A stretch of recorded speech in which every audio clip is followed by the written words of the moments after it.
Professionally હું એક civil engineer છું. I have done my master in civil engineering from the government engineering college Surat.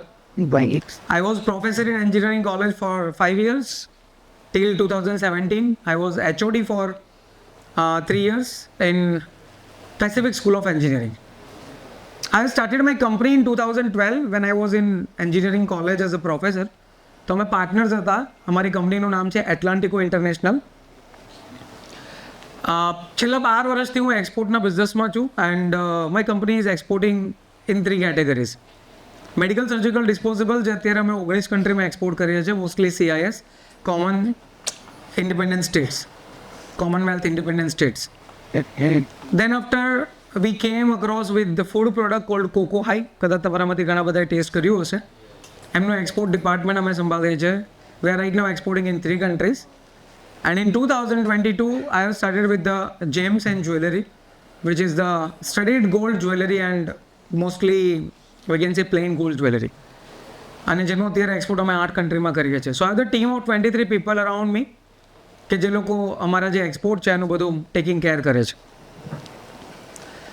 So first of all I am an entrepreneur, I am an exporter, and so I know many things about the business and tactics around revolving it. તો આજે હું તમારી સામે જે પણ કંઈ represent કરવાનો છું એ મારો એક્સપિરિયન્સ જ છે કે જે હું શેર કરીશ. Secondly I am the official trainer of southern Gujarat chamber of commerce and industry. I was very upset to know that કે તમારામાંથી બહુ બધા લોકો ચેમ્બરને નથી જાણતા. તો મને એવું લાગે કે આ જિમ્મેદારી તો ટીચર્સની હોવી જોઈએ. And but obvious chamber is the backbone of any industry boss. You have two know about the activities of them, and we are very fortunate that Southern Gujarat Chamber of Commerce and Industry is the highly active body in all over the India's among all the Chamber of Commerce and 5th largest chamber in India. એટલે પૈસા ટકે તમે જુઓ તો પણ ઠીક છે, જમીન ટકે જુઓ તો પણ ઠીક છે, અને મેમ્બરના હિસાબે જુઓ તો પણ ઠીક છે. It is the biggest body, one of the largest. જે ટોપ 5 આવે એમાંની એક. CII, I hope all have heard about it. Confederation of Indian Industries. એ કેટેગરીની આ બોડી છે. So you to know about the activities of them. એ અલગ matter છે, but I am the official trainer of them. So ચેમ્બરની સાથે જોડાયા મને around 1.5 વર્ષ થયું. And till the date we have completed more than 10 batches of the export and import. અને હવે અમારો 11મો બેચ આવતા સોમવારથી ચાલુ થાય છે, એટલે હું તમને એની પણ થોડી ઇન્ફોર્મેશન આપીશ, બિકોઝ તમારામાંથી જો કોઈને જોઈન કરવું હોય તો તે can. I am the official trainer of Gems and Jewelry Export Promotion Council of India. Export Promotion Council આખા ઇન્ડિયામાં ટોટલ 34 છે, 34. એમાંની એક કાઉન્સિલ એટલે જેમ્સ એન્ડ જ્વેલરીને પ્રમોટ કરે. It is called the gems and jewellery export promotion council cold GJEPC. I am the only person in India કે જે James and jewellery export કેવી રીતે કરવું કે ઇમ્પોર્ટ કેવી રીતે કરવું એની ટ્રેનિંગ આપે છે, because I am in this business. And since last 3 years we have taught more than 700 entrepreneurs around the gems and jewelry industry. અને જેમાંથી અત્યારે 200થી વધારે લોકો ઓલરેડી એક્સપોર્ટના બિઝનેસમાં છે, જેમને એક્સપોર્ટના ઈની નહોતી ખબર. અને જેમાંથી ઘણી કંપનીઓ અત્યારે 150 કરોડ ઉપરનું ટર્નઓવર કરે છે યરલી. અને I am talking about the gems and jewellery. So but obvious this is what my profile and this is what I'm doing with my interest only. આમાં મોનિટરી મને કંઈ બેનિફિટ્સ મળતો હોય એ અલગ વસ્તુ છે, but it is not required. Actually we are doing very good export. Every year મારી કંપનીનું ટર્નઓવર 17થી 18 કરોડનું છે, and I'm earning so good. I'm so happy with that. But this is what I'm doing because મને એવું લાગે કે મારી પાસે જે નોલેજ છે શેર થવું જોઈએ અને લોકો સુધી પહોંચવું જોઈએ. એમાં પણ ખાસ કરીને તમારા જેવા યંગ ઓન્ટરપ્રિનર્સ પાસે કે જે ઇન્ડિયાનું ફ્યુચર છે. એટલે હું પણ આવી ગયો. તો my age is 37. Don't predict about it. I have the son of 7 years. So don't predict about it. તમારા ફેસ ઉપરથી હું તમને કદાચ 18 વર્ષનો લાગતો હોઈશ, but no. Okay, so what exactly we are going to learn today? If we are breaking it out with respect to the different topics, તો હું મેઇનલી 3 વસ્તુ ઉપર વાત કરીશ. પહેલું એ કે what exactly the future is. આંકડાકીય માહિતી પ્રમાણે જોવા જઈએ તો આ ફિલ્ડમાં ઓપોર્ચ્યુનિટી કેટલી છે. સેકન્ડ નંબર પર તમારા દિમાગમાં બહુ બધા સવાલો હોય related to export and import. I will try to give the answers of all those questions. And last, as an exporter આપણે કેટલી વસ્તુઓને ફોકસ કરીને વર્લ્ડ વાઇડ માર્કેટમાં ઉતરવું જોઈએ કે જેથી કરીને તમે આવનારા ટાઈમની અંદર એક સક્સેસફુલ તમારી જે ઓન્ટરપ્રિનર જર્ની છે એને આગળ વધારી શકો. અને આ જે બધી વાતો છે એને મેં પીપીટીમાં કવર કરેલી છે. If you want this PPT then I share with teachers, definitely you will get it. And I have been already instructed that you all are from the third semester, no? It is the second year, મતલબ ફાઇનલવાળા છોકરાઓ કહેવાય ને. Okay, fine. તમે કદાચ મારા ખ્યાલથી સબ્જેક્ટને ભણ્યા પણ હશો, કારણ કે MBA છે એટલે બટ ઓબ્વિયસ કંઈક તો ટ્રેસીસ આવતા હશે આના. બટ હું જે વાત કરીશ એ પ્રેક્ટિકલી કરીશ કે જેનાથી તમને ખ્યાલ આવે કે એક્ઝેક્ટલી રિયાલિટીમાં જે બિઝનેસ છે એને અડોપ્ટ કેવી રીતે કરવાનું. Okay, so I am welcoming you all in this beautiful morning with this session where we are going to talk about which are the opportunities inside the export and import business. So let me start with the data first. See, તમે કોઈ બિઝનેસને સમજવા માટે workout કરતા હોય તો પહેલાં એ સમજવું પડે કે એક્ઝેક્ટલી આપણે છીએ ક્યાં, like what we are doing right now in this business. કારણ કે જ્યાં સુધી તમને સ્કોપ ના ખબર પડે ત્યાં સુધી તમે આગળ એ મોમેન્ટમ જે છે ગેઇન ના કરી શકો. સો પહેલાં હું તમને એ સમજાવું કે ઇન્ડિયા છેલ્લા વર્ષોથી આમાં શું પરફોર્મ કરી રહ્યું છે એક્સપોર્ટ અને ઇમ્પોર્ટમાં, અને હમણાં આપણે ક્યાં છીએ. Late me just give you the idea about the data from India and it is about the export. તમે આ ડેટા જુઓ, છેલ્લા 5 વર્ષના ડેટા છે, છેલ્લા 2 વર્ષના ડેટા તમે રિમૂવ કરો તો એવરેજ આપણું જે એક્સપોર્ટ હતું એ 22 લાખ કરોડની આજુબાજુ હતું, જે 19-20 અને 20-21 છે. અને પેન્ડેમિક ચાલુ થયું એના પછીથી આપણે ચપ્પરફાડ એના અંદર વધારો કર્યો અને તમે જુઓ લાસ્ટ યરમાં આપણું જે એક્સપોર્ટ છે 36 લાખ કરોડનું થયું. You just think about it કે ઇન્ડિયાની હિસ્ટ્રીના 70 વર્ષ આઝાદી પછીના, જેમાં આપણે ટોટલ ધીમી ગતિએ પહોંચતા 22 લાખ કરોડે પહોંચ્યા, અને છેલ્લા માત્ર 3 વર્ષમાં આપણે એના અંદર 14 લાખ કરોડનું વેલ્યુએશન કર્યું. This is first time been happened in India, or we can say in our trade history, કે આપણે 3 વર્ષમાં આટલો વધારો કર્યો હોય. એનું સૌથી મોટું રીઝન એક જ છે. There are several parameters, જેમાંનું સૌથી મોટું પેરામીટર એ કે ઓલ ઓવર વર્લ્ડ જ્યારે ચાઇનાથી પ્રોડક્ટ ધીમે ધીમે મતલબ આપવાની બંધ થઈ તો સપ્લાય ચેઇન તૂટી એટલે ઇન્ડિયા તરફ ફોકસ કરવા માંડ્યું. બિકોઝ બટ ઓબ્વિયસ છે કે ચાઇના પછીનો જો કોઈ સૌથી લાર્જેસ્ટ સપ્લાયર હોય તો ઇન્ડિયા છે. અને સેકન્ડ નંબર, જે ચાઇનાનો ટ્રસ્ટ વર્ધીનેસ ગયો એના કારણે ક્યાંક ને ક્યાંક ઇન્ડિયા પાસે ઓપોર્ચ્યુનિટીઝ આવી, અને એ મોમેન્ટમને આપણે ગેઇન કરી એટલે 21-22 પછી પણ આપણે રેગ્યુલર બેઝ પર એક્સપોર્ટમાં વધારો કર્યો. It is the first part, and the second part is that કે don't forget that you are the second largest manufacturer in the world. Don't forget that you are a highest English speaking country in the world. Don't forget that you are the youngest country in the world. Don't forget that you are the highly social media users in the world. And don't forget you are the largest populated country in the world. And don't forget that you are the highly graduated country in the world. Yes or no? And because of that we are here. પણ હજી પૂરું નથી થતું. આગળ બીજા કન્ટ્રીઓના આંકડાઓ જોઈશું એટલે આપણને ખબર પડશે કે આ બધું હોવા છતાં પણ આપણે અહીંયા કેમ છીએ. કારણ કે આજની બી તારીખમાં સોશિયલ મીડિયા આપણને ખબર તો છે, ફેસબુકમાં સૌથી વધારે યુઝર્સ દુનિયામાં ઇન્ડિયામાંથી છે. બટ એમાંથી કેટલો ફાયદો આપણે જનરેટ કરીએ છીએ તો આપણને જ ખબર છે, કારણ કે કેટલો ટાઈમ આપણું સ્ક્રીન ટાઈમ છે દુનિયામાં હાઈએસ્ટ સ્ક્રીન ટાઈમ ઇન્ડિયન્સનો છે. જશો નો? અને એમાં એ સ્ક્રીન ટાઈમમાં આપણે શું યુઝ કરીએ છીએ? વી ઓલ આર ડુઈંગ દેટ.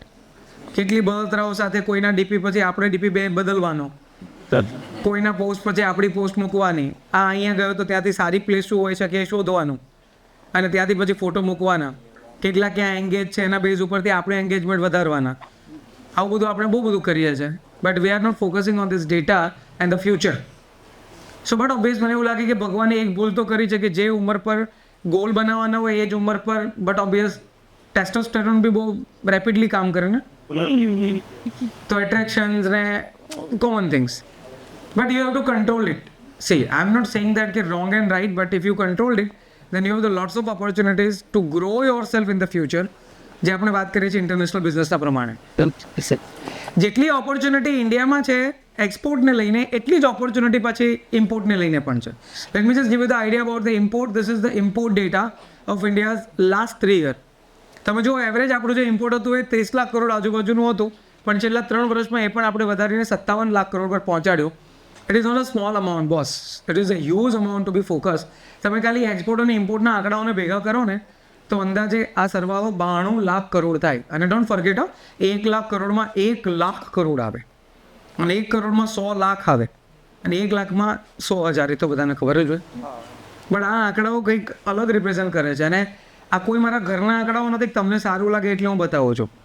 અહીંયા આંકડાઓ છે કે જે ગવર્મેન્ટ ઓફ ઇન્ડિયાની ઓફિશિયલ સાઇટ પરથી છે અને નીચેનો સોર્સ પણ લખેલો છે, data from the government of India's website. અને એ પૈસાઓ છે જે ઇન્ડિયન અકાઉન્ટમાં ફોરેન કરન્સી તરીકે જમા થયા છે. હું એમ નથી કહેતો કે આમાં હવાલા કબાલા છે, નહીં ગુજરાતીઓના ખાલી હવાલા કબાલા ગણે તો 2-3 લાખ કરોડના હશે. Yes or no? But I am not talking about it, I am talking about the real time money કે જે ઇન્ડિયન અકાઉન્ટમાં જમા થઈ છે. બોસ, આટલો મોટો બિઝનેસ હોવા છતાં પણ આપણે એના અંદર આટલું વ્યવસ્થિત પરફોર્મ કેમ નથી કરી શકતા? એના 2 રીઝન્સ મને મારી રીતે દેખાય છે. એક એવું હોઈ શકે કે ક્યાંક ને ક્યાંક તમારા સિલેબસની અંદર આ સબ્જેક્ટ બહુ સારી રીતે અંદર ગૂંચવાયેલો હોવો જોઈએ. મતલબ એવી રીતે કે તમે ઇવન 12th પાસ કરીને બહાર નીકળો તો તમને એટલી તો ખબર હોવી જોઈએ કે એક્સપોર્ટ ઇમ્પોર્ટ શું કહેવાય. એના માટે ગ્રેજ્યુએશન ને MBA કરવાની જરૂરિયાત નહીં પડવી જોઈએ. તો મને એવું લાગે ચાઇનાવાળાને તો 8મા ધોરણથી શીખવાડતા હશે કે પેન ડ્રાઈવ ઘરે કેમ બનાવાય, અને અફઘાનિસ્તાનવાળાને એમ શીખવાડતા હશે બોમ્બ ઘરે કેમ બનાવાય. બાકી આટલું બધું પ્રોડક્શન હોય નહીં ભાઈ. અને આપણને કોઈ દિવસ ચાલો એ નથી શીખવાડ્યું કે બેંકમાં અકાઉન્ટ કેમ ખોલાવે. મેં તો ચોપડા પાડી નાખ્યા, માસ્ટર પૂરું કરી નાખ્યું, બટ એક સબ્જેક્ટ એવો નથી આવ્યો જેમાં મને એવું કીધું કે ઇન્ડિયામાં બેંકો કેટલી છે અને એના हाँ तो उसमें क्या हुआ भाई, सीधी सी बात है, जो है मैं वही रिप्रेजेंट कर रहा हूँ ना.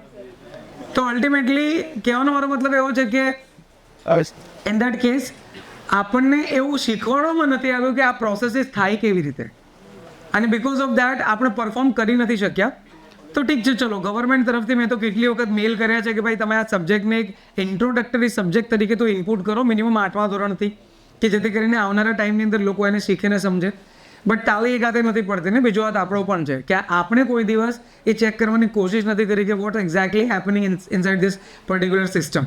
તો ગવર્મેન્ટ આપણા માટે શું શું બેનિફિટ લઈને આવી છે, આ છેલ્લા વર્ષોમાં શું ચેન્જીસ થયા છે, એનો કેવી રીતે બેનિફિટ લઈને આપણે આપણી ઓન્ટરપ્રિનરશિપ જર્ની આગળ ચાલુ કરી શકીએ, આ બધી વસ્તુઓ જે છે આપણે પણ શીખ્યા કે સમજવાની કોશિશ નથી કરી. And so we are not able to catch whatever the opportunities inside. So I am going to try my best કે હું તમને બધી વાતોથી અવગત કરાવડાવું કે કેવી રીતે આ ફિલ્ડમાં આપણે આગળ વધીએ અને આપણા પાસે ઓપોર્ચ્યુનિટીઝ છે. તમે આ જે આંકડાઓ જોઈએ ઇન્ડિયાના એક્સપોર્ટ ઇમ્પોર્ટના છે, બટ હવે આપણે થોડી એ વાત કરીએ કે દુનિયાની સામે આપણે કયા નંબર પર આવીએ છીએ. And don't forget that we are the largest populated country in the world. These are world's top exporter. 2023ના આંકડાઓ પ્રમાણે દુનિયાના સૌથી મોટા એક્સપોર્ટર છે, અને સૌથી ટોપ પર તમે જુઓ છો ચાઇના, જેનું લાસ્ટ યરનું ટોટલ એક્સપોર્ટ હતું 277 લાખ કરોડ, એટલે એવરેજ પકડો 278 લાખ કરોડ. જ્યારે ઇન્ડિયા તમે જુઓ 17મા નંબર પર છે, અને આપણું એ કેલેન્ડર યરનું એક્સપોર્ટ હતું 35 લાખ કરોડ, એટલે આપણા કરતાં ઓલમોસ્ટ 9 વખત વધારે એક્સપોર્ટ એ ચાઇના ઓલરેડી અત્યારે કરી રહ્યું છે. નાના નાના હાથ, નાની નાની આંખો, નાના નાના પગ, એક્સપોર્ટ જુઓ, ચપ્પર પાડ કરે કે નહીં. અને આપણે ફૂલ સાઇઝ, આપણે શું કરીએ છીએ, રાત્રે પેલું ફ્રી થાય એટલે ગલ્લા પર બેસીને રીલો જોવે, એટલે આવે એક ચાય એમ કરીને. હા, અધરવાઇઝ એ જ સોશિયલ મીડિયા છે કે જેને તમે પ્રોપરલી યુઝ કરો તો એ તમને આખી દુનિયા સાથે કનેક્ટ કરાવી શકે. સિમ્પલ ભાષાની વાત છે, તમે ફેસબુક ઓપન કરો ને ઉપર સર્ચનું બટન હોય ને ત્યાં જઈને ખાલી એટલું લખો #international business. See you will find out many reels around the international business. It is not a big deal, પણ આપણને એવું કરવું ક્યાં છે? ટાઈમ વેસ્ટ થાય ને આપણે એવું બધું કરીએ તો. વી have two invest in to the reel.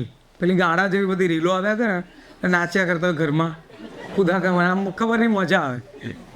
આપણે કેવું કરે છે એમ કંઈ આખી રીલ જોઈ નાખે. બોલો, એવું નહીં કે ચેન્જ કરી નાખ્યા. Like this is what happening with us. બસ મેન્ટાલિટીને શું થયું છે, see like we are not finding the opportunity. હમણાં કંઈ વાત થતી તો એમાં એવું જ આવ્યું કે everyone is finding the easy way to go head. કોઈને પોતાના કમ્ફર્ટ ઝોનમાંથી બહાર જ નથી આવું. બોસ, તમે કમ્ફર્ટ ઝોનમાંથી બહાર નહીં આવો તો કેવી રીતે ગ્રો કરો? તમે ક્યારેક તમારા ફાધર સાથે બેસો, આઈ એમ ટોકિંગ સિરિયસલી, અને એક વખત એની જર્ની વિશે પૂછો કે એને ક્યાંથી શરૂઆત કરી, એ કેવી રીતે અહીંયા પહોંચ્યા. આજે તમને જે ફેસિલિટી મળે છે, તમે એસીમાં બેસી શકો છો, મસ્ત તમારો પોતાનો બેડરૂમ છે, તમને એક પર્સનલ કદાચ કાર બી હોય કે બાઇક બી હોય. How they gain it? તમે ખાલી 10 મિનિટ એમની વાત ખાલી સાંભળજો કે કેવી રીતે અહીંયાથી અહીંયા પહોંચ્યા, અને તમને એવું ફીલ ના થાય કે ચાલો આપણે કંઈ નથી કરતા તો મને કહેજો. Like what that did, V are doing nothing boss. તમે એનું 50% બી કરશો ને તો અત્યારે ટાઈમ એવો છે કે તમે ધારો એટલું ગ્રો કરી શકશો. Please come out from the comfort zone boss. Comfort ઝોનમાંથી જ્યાં સુધી બહાર નહીં નીકળે ને ત્યાં સુધી આપણે રિયલ ટાઈમ ઓપોર્ચ્યુનિટીઝને આઈડેન્ટિફાઈ કરીને આગળ નહીં વધી શકીએ. And this is the time to think about it. You just check the data and you will find out that એક તો કન્ટ્રી છે નેધરલેન્ડ, જેની ટોટલ પોપ્યુલેશન છે 1,76,00,000 અને એનો એક્સપોર્ટ જુઓ ઇટ ઇઝ 60 લાખ કરોડ. આપણા કરતાં 2.5 ગણા વધારે એક્સપોર્ટ છે. આટલા તો સુનામીમાં જતા રહીને તો આપણે ઉંકારો ના કરીએ. જો 144 કરોડ તે કે કેટલા વાગ્યા કરોડ તે કે કાંઈ વાંધો નહીં, 6 મહિનાનું કામ છે. તમે 5 વર્ષ આપો ને ભાઈ, કોઈ આપણને પોપ્યુલેશનમાં પહોંચે તો ખરા, કોઈની તાકાત નથી કે we become number 1. What about the other data? You just check it out.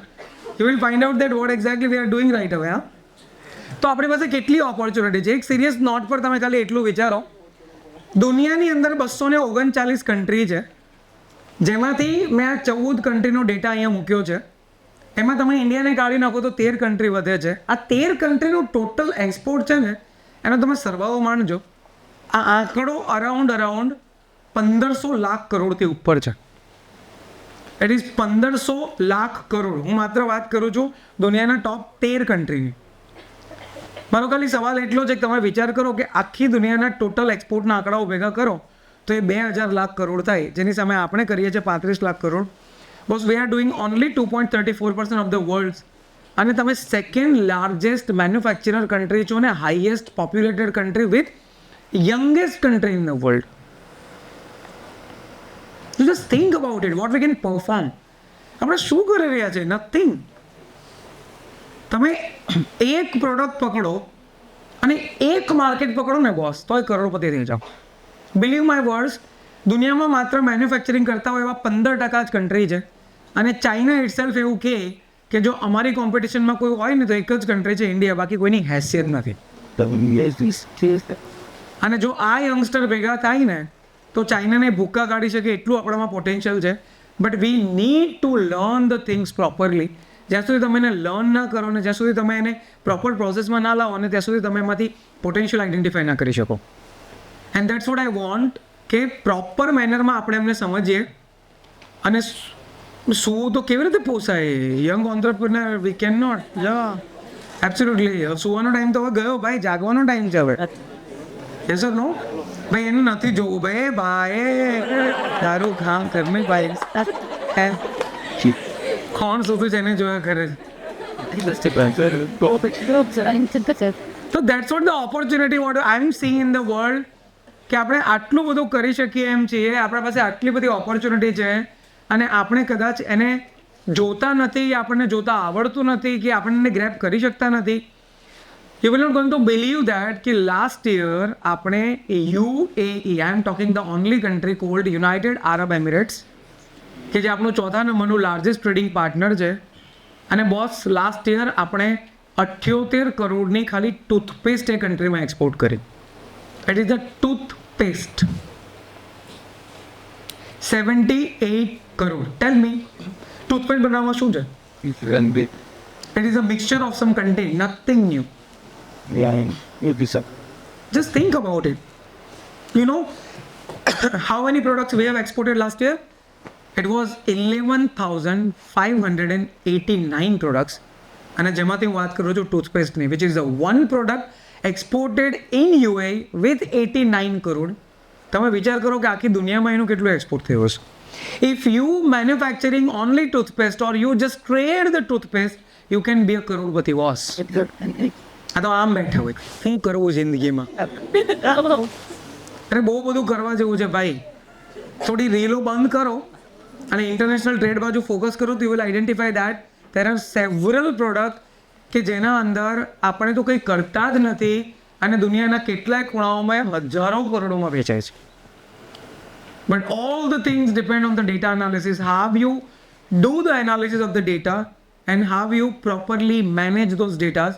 બાકી એક પ્રોડક્ટ અને એક માર્કેટ પકડો ને, તમે લખીને રાખો મારા શબ્દો, યુ વિલ બી અ કરોડપતિ. હું કોઈ સ્કીમ નથી બતાવતો કે બેની નીચે 2 જોડવાના 4 જોડવાના બકરા બનાવો. I am talking real time business boss. You just understand the process and you will be a કરોડપતિ. That's what the opportunities inside this business. તમે જુઓ આ દુનિયાના ટોપ એક્સપોર્ટર કન્ટ્રી છે. આપણને ઘણી વખત એવું લાગે કે જે દુનિયામાં હાઈએસ્ટ એક્સપોર્ટ કરતા હોય ને એ સૌથી ઓછું ઇમ્પોર્ટ કરતા હશે, બટ તમે આંકડાઓ જુઓ, these are world's top importer and you just check it out that આ બધા એ જ કન્ટ્રી છે જે દુનિયામાં સૌથી વધારે એક્સપોર્ટ કરે છે. એનો મતલબ એવો થયો કે જે લોકો હાઈએસ્ટ એક્સપોર્ટ કરે છે એને હાઈએસ્ટ ઇમ્પોર્ટ કરવું પડે છે. શું કામ? કારણ કે બધા પાસે બધું હોતું નથી. If you think about US and you will like that આ થોડું કંઈ પોતે ઇમ્પોર્ટ કરતું હોય તો જાતે જ બનાવી લે ને ભાઈ, રાજા બાદશાહ કન્ટ્રી છે ને. દુનિયામાં હાઈએસ્ટ ઇમ્પોર્ટ આ કન્ટ્રી કરે છે. લાસ્ટ યર એના આંકડા છે 260 લાખ કરોડના. તમે સેકન્ડ જુઓ, અમેઝિંગ આંકડા તો આના છે ચાઇનાના. આપણને એમ લાગે ચાઇનામાં એક્સપોર્ટ કેવી રીતે થાય? હા, દે are doing that much export. આપણે થોડું ચાઇનાને એક્સપોર્ટ કરી શકીએ ભાઈ, પોસિબલ જ નથી. અને તમે એના ઇમ્પોર્ટના આંકડાઓ જુઓ, it is the 209 lakh crore. Even આપણું જે ઇમ્પોર્ટ છે એનો આંકડો તમે જુઓ, it is saying that 54 lakh crore. આપણા કરતાં 4 ગણો તો ચાઇના ઇમ્પોર્ટ કરે છે.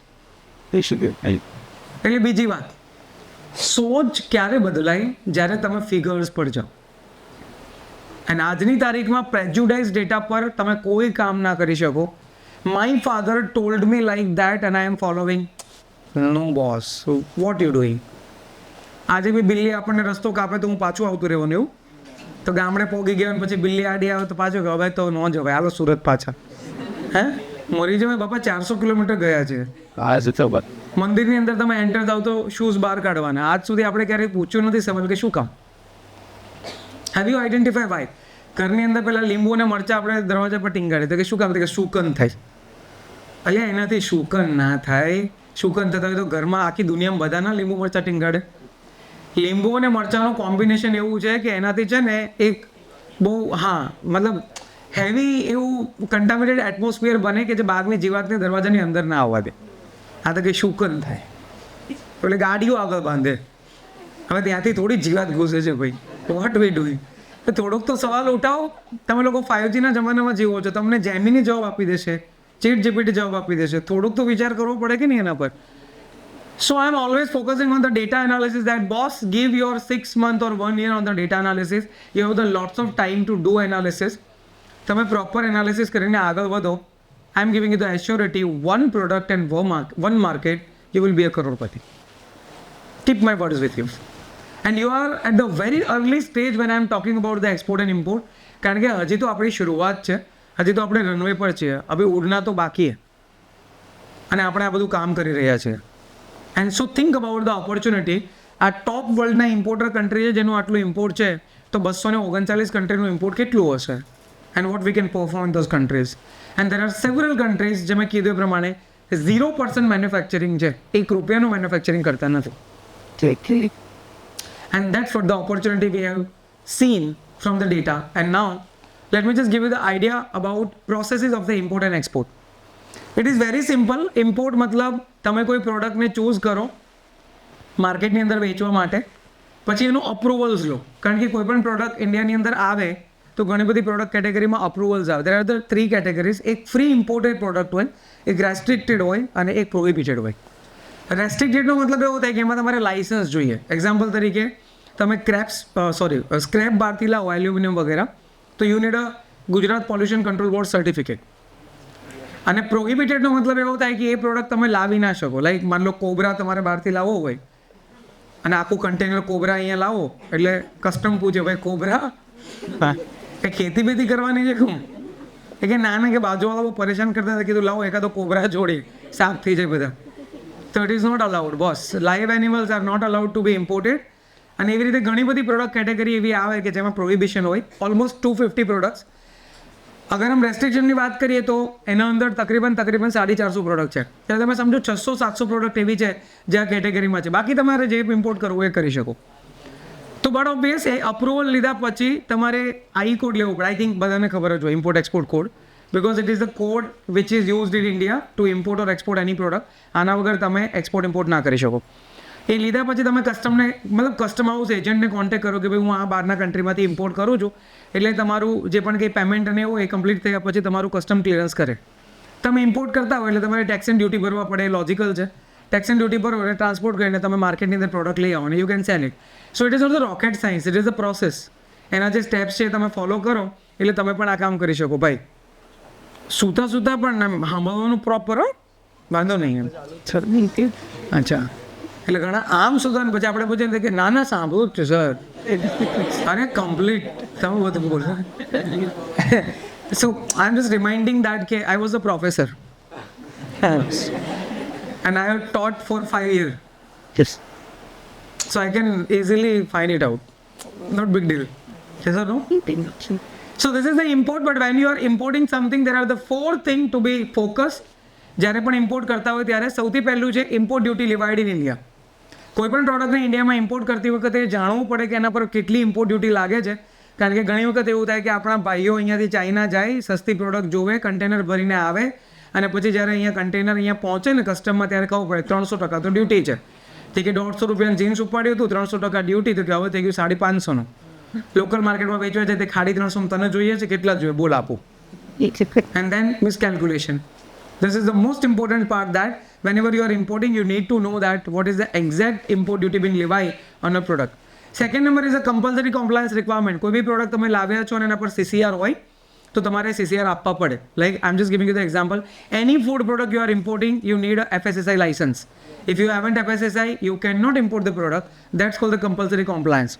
Third number is exemption notification. There are several products જેના પર direct exemption છે.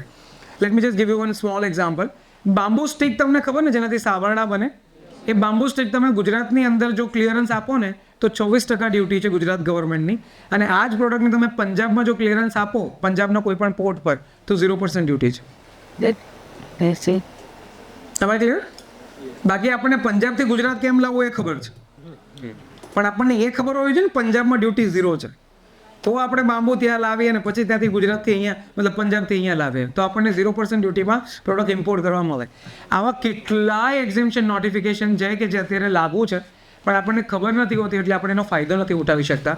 And the last but not least which is very important call the pre inspection. Many time you have heard that કે એમણે માલ મંગાવેલો હતો પણ એમની સાથે ફ્રોડ થઈ ગયો, માલ ખરાબ આવ્યો, કેમિકલ મંગાવ્યું હતું પાણી આવ્યું, કંઈક બીજું મંગાવ્યું હતું બીજું આવ્યું. રીઝન ખાલી એટલું જ, 15,000 રૂપિયાની લાલચમાં આપણે પ્રી ઇન્સ્પેક્શન નથી કરાવતા. અને એ પ્રી ઇન્સ્પેક્શન નથી કરાવતા ને એટલે શું થાય છે, સામેવાળો જે સપ્લાયર છે ને એના હાથમાં ફ્રી હેન્ડ્સ આવે છે કે ભાઈ ચલો એને ક્યાં ઇન્સ્પેક્શન કરાવ્યું છે, આજે હું કંઈ પણ એને સપ્લાય કરી દઉં એ મારા ઉપર કંઈ ક્લેમ તો કરી શકવાનો નથી. કેમ? માન લો તમે અહીંયા માલ આવી ગયો ખરાબ આવ્યો ને પછી તમે એને કહો, કમ્પ્લેન કરો કે ભાઈ માલ ખરાબ આવ્યો છે, તો એમ કે મેં તો બરાબર જ નાખ્યું, તો મને નથી ખબર શું થયું. એન્ડ ટેલ મી, તમે કેવી રીતે સાબિત કરશો? there is no option. આ તમારી જિમ્મેદારી છે કે તમે જ્યારે ઇમ્પોર્ટ કરો ને ત્યારે એનું ઇન્સ્પેક્શન કરાવડાવો. જો ઇન્સ્પેક્શન કરાવ્યું હોત ને તો ક્વોન્ટિટી કે ક્વોલિટી બેમાંથી એક પણમાં તમને ઇશ્યુ નહીં આવત. અને બટ ઓબ્વિયસ ઇન્સ્પેક્શન એ કોઈ એટલો મોટો ખર્ચો નથી. આપણે લોકો 50 લાખ કરોડ 2 કરોડ 5 કરોડનો માલ મંગાવીએ અને ખાલી 15-20 હજારનું ઇન્સ્પેક્શન નથી કરાવતા. That's the biggest issue ever. અને એ પણ શું કામ? કારણ કે આપણને તો ઘણી વખત ખબર જ નથી કે ઇન્સ્પેક્શન એવું કંઈક આવે. So the knowledge is the power in this business. If you have the knowledge, you can do a lot more different things જે particularly આ ફિલ્ડની અંદર opportunity તરીકે છે. So this is what about the import. If you focus on this parameter, then મને નથી લાગતું કે ઇમ્પોર્ટમાં બીજું કોઈ challenges છે. Let me just give you the idea about the export, that what exactly the process of export. એક્સપોર્ટનું સૌથી પહેલું step એટલે પ્રોડક્ટનું selection. But obvious you have to go with the product selection first, કારણ કે તમારી પાસે product ના હોય તો કામ કેવી રીતે થાય? Yes or no? અને પ્રોડક્ટ સિલેક્શન પર નાની 2-3 વાતો હું તમને કરી દઉં.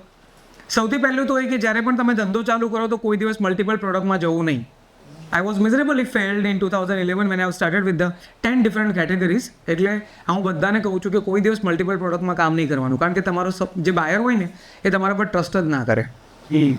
તમે એક પ્રોડક્ટમાં કામ કરતા હોય તો તમારું નોલેજ એમાં શાર્પ થાય, અને જો તમારું નોલેજ શાર્પ હોય ને તો બાયર જ્યારે જે સવાલ પૂછે ને એનો ઇન્સ્ટન્ટ આન્સર મળે. જો એને ઇન્સ્ટન્ટ આન્સર મળે તો એ તમારા પર રિલાય કરે અને તો એ તમારી સાથે આગળ ધંધો કરે. વાત નંબર 2, જ્યારે પણ તમે પ્રોડક્ટ સિલેક્ટ કરો તો please don't think about that કે એક્સપોર્ટ છે એટલે સુપિરિયર ક્વોલિટી પ્રોડક્ટ જોઈએ. ઇન્ડિયામાં એક તો આ બહુ મોટું તૂટ છે કે જ્યારે એક્સપોર્ટની વાત આવે એટલે આપણને એમ લાગે સુપર ક્વોલિટી હોય તો જ એક્સપોર્ટ થાય, નહીંતર ના થાય. It is not like that. Like I am just giving you simple example. Boss Mercedes Benz વેચ્યું હોય તમારે અને હું ગમે એવડો મોટો શોરૂમ નેપાળમાં ખોલી દઉં અને મારુતિ અલ્ટો વેચ્યું હોય ગમે એવડો મોટો શોરૂમ યુએસમાં ખોલી દઉં, ટેલ મી મારા કેટલા પીસ ગાડીના વેચાશે?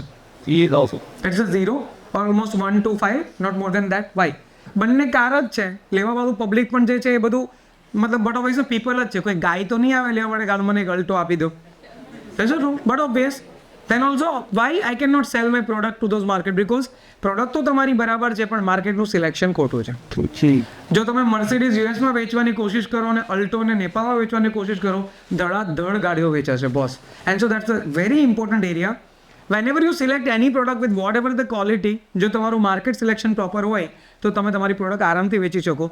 જો તમારી પાસે પ્રોડક્ટની ક્વોલિટી ઇન્ફિરિયર હોય તો go with the African market and many Asian markets. જો તમારી પાસે પ્રોડક્ટની ક્વોલિટી સુપિરિયર હોય તો ગો વિથ ધ યુરોપિયન અને અમેરિકન માર્કેટ. એન્ડ જો તમારી પ્રોડક્ટ જે છે મીડિયોકર હોય તો બહુ બધા કન્ટ્રીઓ એવા છે કે જે જગ્યા પર મીડિયોકર અને હાયર ક્વોલિટી બહુ ઇઝીલી ચાલે છે. So don't prejudice the things boss. It is not like that superior quality હોય તો જ એક્સપોર્ટ થાય. ના, whatever the quality, but there is one simple line over that. Never cheat your customer with any kind of the mischief things or mischief products. હા, like અહીંયાથી syrup મોકલી અને ઇથોપિયામાં બિચારા 53 છોકરાઓ મરી ગયા અને મોકલી કોણે? લુધિયાણાની એક કંપનીએ. This is not called ethics boss. Whenever you sell something it must be with the ethics. No, because સામે હ્યુમન બિઈંગ છે. તમે એટલું તો વિચારો. તમે ભલે ક્વોલિટી ગમે તે વેચો, ચપ્પલ જે છે એ 100 રૂપિયાની પણ આવે અને તમે બટ ઓબ્વિયસ કોઈ સારી બ્રાન્ડની લો, સ્કેચર વગેરેની, તો બની શકે કે કદાચ 3500ની પણ આવે. પણ ચપ્પલ છે ને, એ માણસ પહેરે તો એ મિનિમમ ઘણી બધી વસ્તુથી બચી તો શકે છે. Same way if you are giving any kind of the product, boss don't we can say mess up with the ethics of the business, please. જ્યારે આપણે આ ભૂલી જઈએ છીએ ને ત્યારે આપણે આપણું નામ તો ખરાબ કરીએ જ છે બોસ, પણ સૌથી મોટો પ્રોબ્લેમ છે આપણે કન્ટ્રીનું નામ ખરાબ કરીએ છીએ. એક વ્યક્તિના કારણે આખા કન્ટ્રીનું નામ ખરાબ થાય. હું તમને આનું એક નાનું એવું ખાલી ઉદાહરણ આપું. એ ઇથોપિયન ઇન્સિડન્ટ બન્યો ને કે અહીંયાની જે હરિયાણાની એક કંપની હતી જેને સિરપ વેચ્યું અને એના કારણે લગભગ 53 છોકરાઓ મતલબ ડેડ થઈ ગયા. એના પછી આખા આફ્રિકામાં મેડિકલની કોઈ પણ પ્રોડક્ટ તમારે વેચવી હોય, પહેલાં જેના ઉપર ફ્રી સેન્ક્શન હતા એની જગ્યા પર આજની તારીખમાં આ બધા કન્ટ્રીઓમાં હવે તમારે રજિસ્ટ્રેશન કરાવવું પડે છે. And what is the cost of it? It is 4.5 lakh rupees per registration. So કોને નુકસાન થયું? It is a country. એટલે please I am requesting, if you do the business, please કન્ટ્રીની વેલ્યુને બરકરાર રાખવી બહુ જરૂરી છે. And so in that case ultimately we need to understand that કે એથિક્સ વગર ક્યારેય બિઝનેસ નહીં કરવાનું. ભલે પ્રોફિટ માર્જિન ઓછા હોય બોસ, પણ એથિક્સ જે દિવસે છોડશો ને તે દિવસે કન્ટ્રીનું નામ એટલું ખરાબ થશે કે કાલે ઉઠીને કદાચ બીજા લોકો જે સારું કરવા માંગતા હોય ને એ પણ નહીં કરી શકે. તો પ્રોડક્ટનું સિલેક્શન થઈ ગયા પછી આવે માર્કેટનું selection. Whenever you start your business, please go with the one market only, or we can say cluster of the countries. ક્યારે મલ્ટિપલ માર્કેટમાં જવાનું નહીં, કારણ કે દુનિયાની કોઈ કંપની એવી નથી કે જે સિકંદર બની હોય ને આખી દુનિયાના બધા માર્કેટ જીતી હોય. એ નેવર પોસિબલ વસ્તુ છે, કારણ કે તમારી પ્રોડક્ટ એ પર્ટિક્યુલર કોઈ એરિયા કે કેટેગરીઝમાં જ ચાલી શકે, બધી જગ્યા પર ચાલે એવું જરૂરી નથી. અને એટલા માટે તમારે તમારી કેટેગરીને સાચવી અને એ પ્રોડક્ટને જે તે માર્કેટમાં વેચવી જોઈએ. And you two go with the cluster. Now late me just give you the example of cluster. Vote is the cluster we are selecting? If I am talking about the cluster of gulf, then there are total 6 countries inside. Majorly આપણે લઈ લઈએ તો UAE થઈ ગયું, એના ઉપરાંત બહેરેન થઈ ગયું, ઓમાન થઈ ગયું, સાઉદી થઈ ગયું, કતાર થઈ ગયું. બરાબર? આ જેટલા કન્ટ્રીઓ છે એમાં મોસ્ટ ઓફ જે પોપ્યુલેશન છે મુસ્લિમ. તમે એની લાઈફસ્ટાઈલ જુઓ, તમે એમનું ખાવાનું જુઓ, તમે એમના કપડાં જુઓ કે એમની તમે ઇવન અત્તર જુઓ, you will find out same. So we can say જ્યારે તમે કોઈ એક માર્કેટની અંદર પ્રોડક્ટ વેચો, હવે મારા વર્ડને સમજજો બરાબર. જો તમે તમારી પ્રોડક્ટને યુએઈની અંદર વેચી શકતા હોય દુબઈમાં, તો સમજજો કે આજે નહીં તો કાલે એ પ્રોડક્ટ ધીમે ધીમે કતારમાં જશે, સાઉદીમાં જશે, બહેરેનમાં જશે અને એની આજુબાજુના કન્ટ્રીઓમાં જશે. It is kind Jordan, Morocco and etcetera. Why? Because all the population following the same rituals. It means એમના જે પણ કંઈ પસંદીદા પેરામીટર એ પણ સેમ હોય. જો પ્રોડક્ટ દુબઈમાં ચાલે ને તો એ બધે ચાલશે. એમ I clear? But if you jump from UAE to Europe, then the things will be changed. Why? Because જે યુએઈમાં ચાલતું હોય એ યુરોપમાં ના ચાલતું હોય, અને તમે જે યુરોપમાં ચલાવો યુરોપના પાછા 27 કન્ટ્રીઓમાં કોમન ચાલે. And so that's called the cluster. Whenever you are entering somewhere, please go with the cluster. બાકી મારું તો એવું કહેવું છે ભાઈ, એક કન્ટ્રી બી પ્રોપર પકડો ને તો તમે ન્યાલ થઈ જાઓ એટલો ધંધો છે. અને now I am giving you one very important we can say information.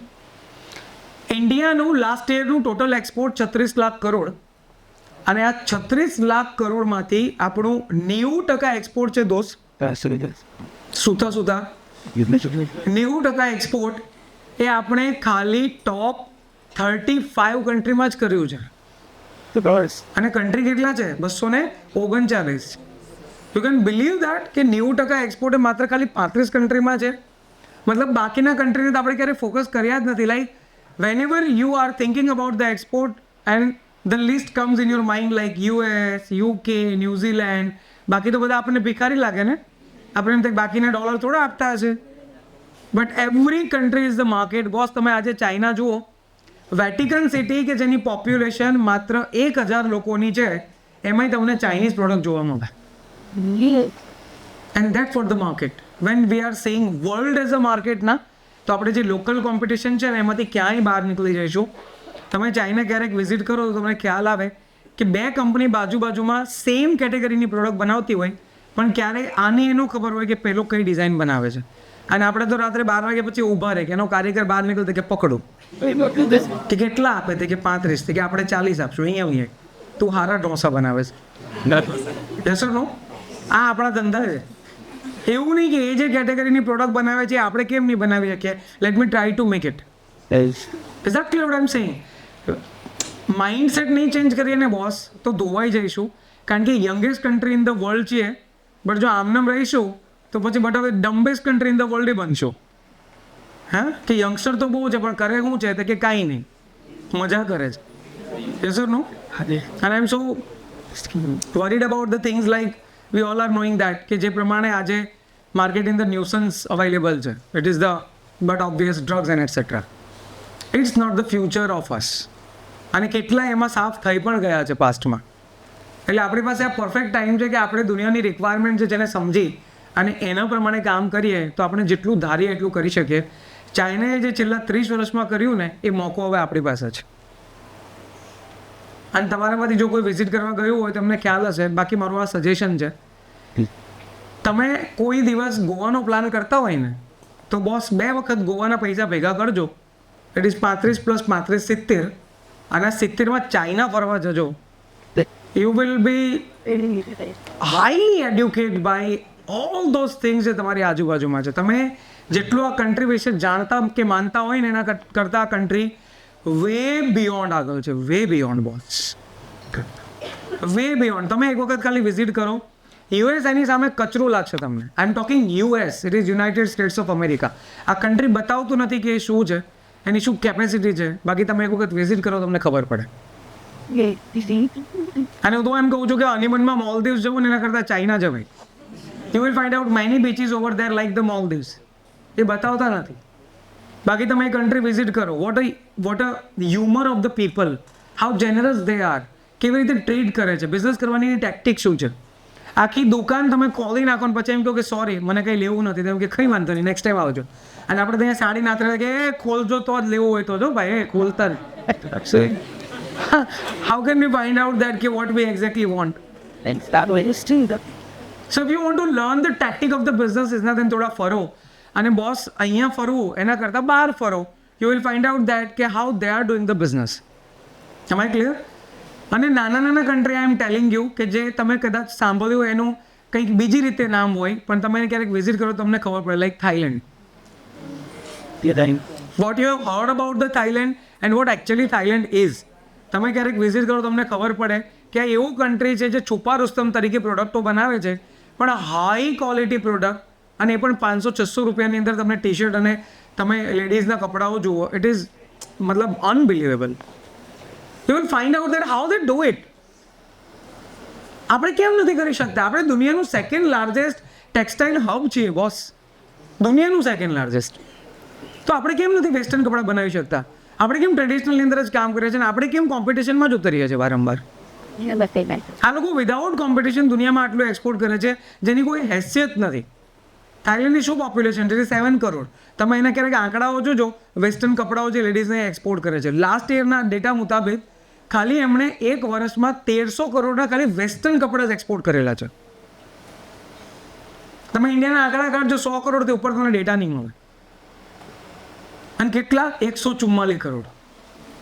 સાલા કોકની મેં પૈસા હોય 144 કરોડ, તો આપણે તો કેટલા પૈસા છે, એટલા તો માણસો છે આપણે. હે કોઈ જગ્યા એવી ન મળે જ્યાં માણા ન જોવા મળે, કૂતરા ન મળે, પણ માણા જોવા મળે. What we doing? હું એમ નથી કહેતો કે we are not doing good, but obvious છેલ્લા 3 વર્ષોમાં જે મિરેકલ થયા છે એનું રીઝન એવું જ છે કે આ બધા આપણે બિઝનેસને લઈને આગળ વધ્યા. But there is the fast difference between the 2 generation. No see, આપણા ફાધરની જનરેશનને તમે જુઓ, they have develop manufacturing plants. એમને ખબર હતી બનાવવું કેવી રીતે. Now this is the new generation, they have to focus on the sale. Keep my words with you. આજનો જમાનો એ છે કે જ્યાં જે સેલ કરી શકે ને એનું કામ છે. બનાવી તો કોઈ પણ લેવા, ગાંડા હોય એમ્બ્રોઇડરી મશીન મૂકો, આ બાજુ સાડી નાખો, સામો બૂટો નીકળે, એમાં કંઈ કરવાનું હોય કે અંદર મશીનમાં ઘૂસીને બૂટો પૂછવાનો હોય. એ તો મશીન ગોતે જ છે. કોઈ પણ બનાવી શકે, તમે ડિઝાઇન નાખો એટલે બની જાય. પણ એ જે બૂટો બહાર નીકળે ને વેચવાનું ક્યાં, એ જ તમને ન ખબર હોય તેવા બૂટા તો કેટલાય નીકળી જાય. એવું કહેવાય કે સુરત એકલું માત્ર 5 કરોડ મીટર કપડું બનાવે રોજ. એટલે પૃથ્વીને તમે આટા વીટાવો ને તો 700-800 આટા થાય. એટલું તો આપણે કપડું બનાવે છે એક વર્ષમાં. You can imagine that. પણ આપણે વેચી ના શકીએ તો એ બધું કપડું છે ને ખૂણામાં ભરાઈને પડ્યું રહે, અને એક દિવસ એવો આવે કે આપણે મશીનો બંધ કરવા પડે. બોસ, એટલે હું એમ કહું કે આજનો તારીખ એવી છે કે આજનો ટાઈમ એવો છે કે જેમાં એને સેલ કરતા આવડતું હોય ને એનું ફ્યુચર છે. બનાવતા આવડતું એનું ફ્યુચર નથી. બનાવી તો કોઈ પણ લેશે, એમાં કંઈ મોટી વાત નથી. એન્ડ સો પ્લીઝ, તમે જ્યારે અહીંયાથી બહાર નીકળો ને તો સૌથી પહેલાં હાર્ડકોર સેલ કરતાં શીખજો. અને મને એવું લાગે કે સેલ્સની અંદર ઘરે ઘરે જઈ કે દુકાને જઈને કોલ મારવા ને એ સૌથી મોટામાં મોટું હાર્ડકોર સેલ છે. Because you learn many things, how to handle the temperament of the people. કોઈના ઘરે જઈને કોલ, હેલો સર, હું I am from the Reliance broadband, would you like to like ક્યાં સવારમાં ભાઈ, અને જે 2-3 આવે એટલે તમે હેન્ડલ કરી શકો ને. You need to know that how can handle this kind of the situation. And always remember, minimum 1 વર્ષ એવી જોબ કરવી જ્યાં હાર્ડકોર સેલ હોય, કે જ્યાં તમારે સાંભળવાની તાકાત રાખવી પડે. તમારા કાનને મતલબ એવું કહી દેવું પડે, ભાઈ તને કંઈ ખબર જ નથી, હા, એવું માનવાનું તારે. અને તો આપણે કહેવાનું, sir don't say bad words please, I am just selling the things to you. See, એ તો પેલું કેવું છે, મગજ વારે જતો હોય તો કામનું નથી. એ તમને એવું લાગતું સેલ કરી શકીએ, not possible. So do hardcore 1 year job inside the selling, અને પછી તમે ઓન્ટરપ્રિન્યોરશિપની જર્નીમાં આવો, you will definitely be successful. અને મારી જર્નીની શરૂઆત હાર્ડકોર સેલથી જ હતી. I was in the Reliance broadband, I was in that Tata related mobile company, Virgin શું નામ હતું, હા. પછી ટાટાની પેલી તમને બધી ખબર નહીં, કોઈને યાદ હોય કે નહીં, પેલા ડોટવાળી એક કંપની હતી સિમ કાર્ડ આપતી, Docomo. I cell many sim cards in to the market. એટલે બટ ઓબ્વિયસ છે કે આપણને ખબર હોય કે કસ્ટમર જે છે એની નીડ શું હોઈ શકે અને એને કેવી રીતે ટ્રીટ કરવું. So that's what the first learning ever we have to go with that hardcore sell. If you do it then definitely no one can defeat you, no one. Keep my word with you. તમને કોઈ હરાવી ના શકે, આ લખીને રાખજો. પણ જો કમ્ફર્ટ ઝોનમાંથી બહાર નહીં આવો ને તો નાની બાબતમાં તમે ડિમોરલાઇઝ થશો અને તમને એવું લાગશે શું કરવું લાઈફમાં, કંઈ ખબર નથી પડતી. એસો નો. એટલે ચેલેન્જીસ એક્સેપ્ટ જેટલી કરશો એટલું વધારે તમે તમારી જાતને નર્ચર અને ગ્રો કરશો. પ્રોડક્ટ અને માર્કેટનું સિલેક્શન એક વખત થઈ જાય અને તમને ખબર પડે કે આ માર્કેટમાં એન્ટ્રી કરવી છે, પછી કંપનીનું ફોર્મેશન કરો. અત્યારે તો એક નવી સિસ્ટમ ઊભી થઈ છે. પહેલાં આખી ઓફિસ ઊભી કરે, એ પણ પપ્પાના પૈસાથી. એસી લગાવેલું હોય, ટોપ ચેર મૂકે, સામે 3-4 ચેર મૂકે, પછી ચેર પર આરામથી બેસીને પછી વિચારે ચાલો હવે પ્રોડક્ટ સિલેક્ટ કરીએ, હવે હું કરવું આ ઓફિસથી. બસ you need to first understand that what to sell અને ક્યાં વેચવું. આ કહેવાય એનાલિસિસ. એ થઈ જાય પછી કંપની ફોર્મેશન કરો, કારણ કે કંપની ફોર્મેશન કરવું એટલે 15 થી 20 દિવસનું કામ છે. એના પછી કોમ્પ્લાયન્સ સર્ટિફિકેટ જુઓ. This is the very important topic to be understand. આ બધા પર લાગુ નથી પડતું, પણ 3 કેટેગરીમાં તમારે સમજવું પડે. It is a food, pharma and chemical. માન લો કે કોઈ પ્રોડક્ટને તમે બીજા કન્ટ્રીમાં વેચતા હોય ને તો ઘણી વખત એ કન્ટ્રીની અંદર એના રિગાર્ડિંગ અમુક ચોક્કસ લાઇસન્સ હોય. Late me just give you the beautiful example. તમે દુનિયાની સારામાં સારી કાજુ કતલી બનાવતા હોય, પણ જો તમારે યુએસમાં વેચવું હોય ને તો બોસ તમને US FDAનું લાઇસન્સ જોઈએ. તમે ગમે એટલી સારી કાજુ કતલી કેમ ના બનાવતા હોય, તમે 100% કાજુ યુઝ કરતા હોય, સૂર્યમુખીના બી ન નાખતા હોય, તોય you can not sell this product in to the US જ્યાં સુધી તમારી પાસે US FDAનું લાઇસન્સ નથી. And that's called a compliance certificate. જો તમારી પાસે US FDAનું લાઇસન્સ હોય ને તો ભલે તમારી કાજુ કતલી કચરો હોય પણ તમે આખા યુએસમાં વેચી શકો.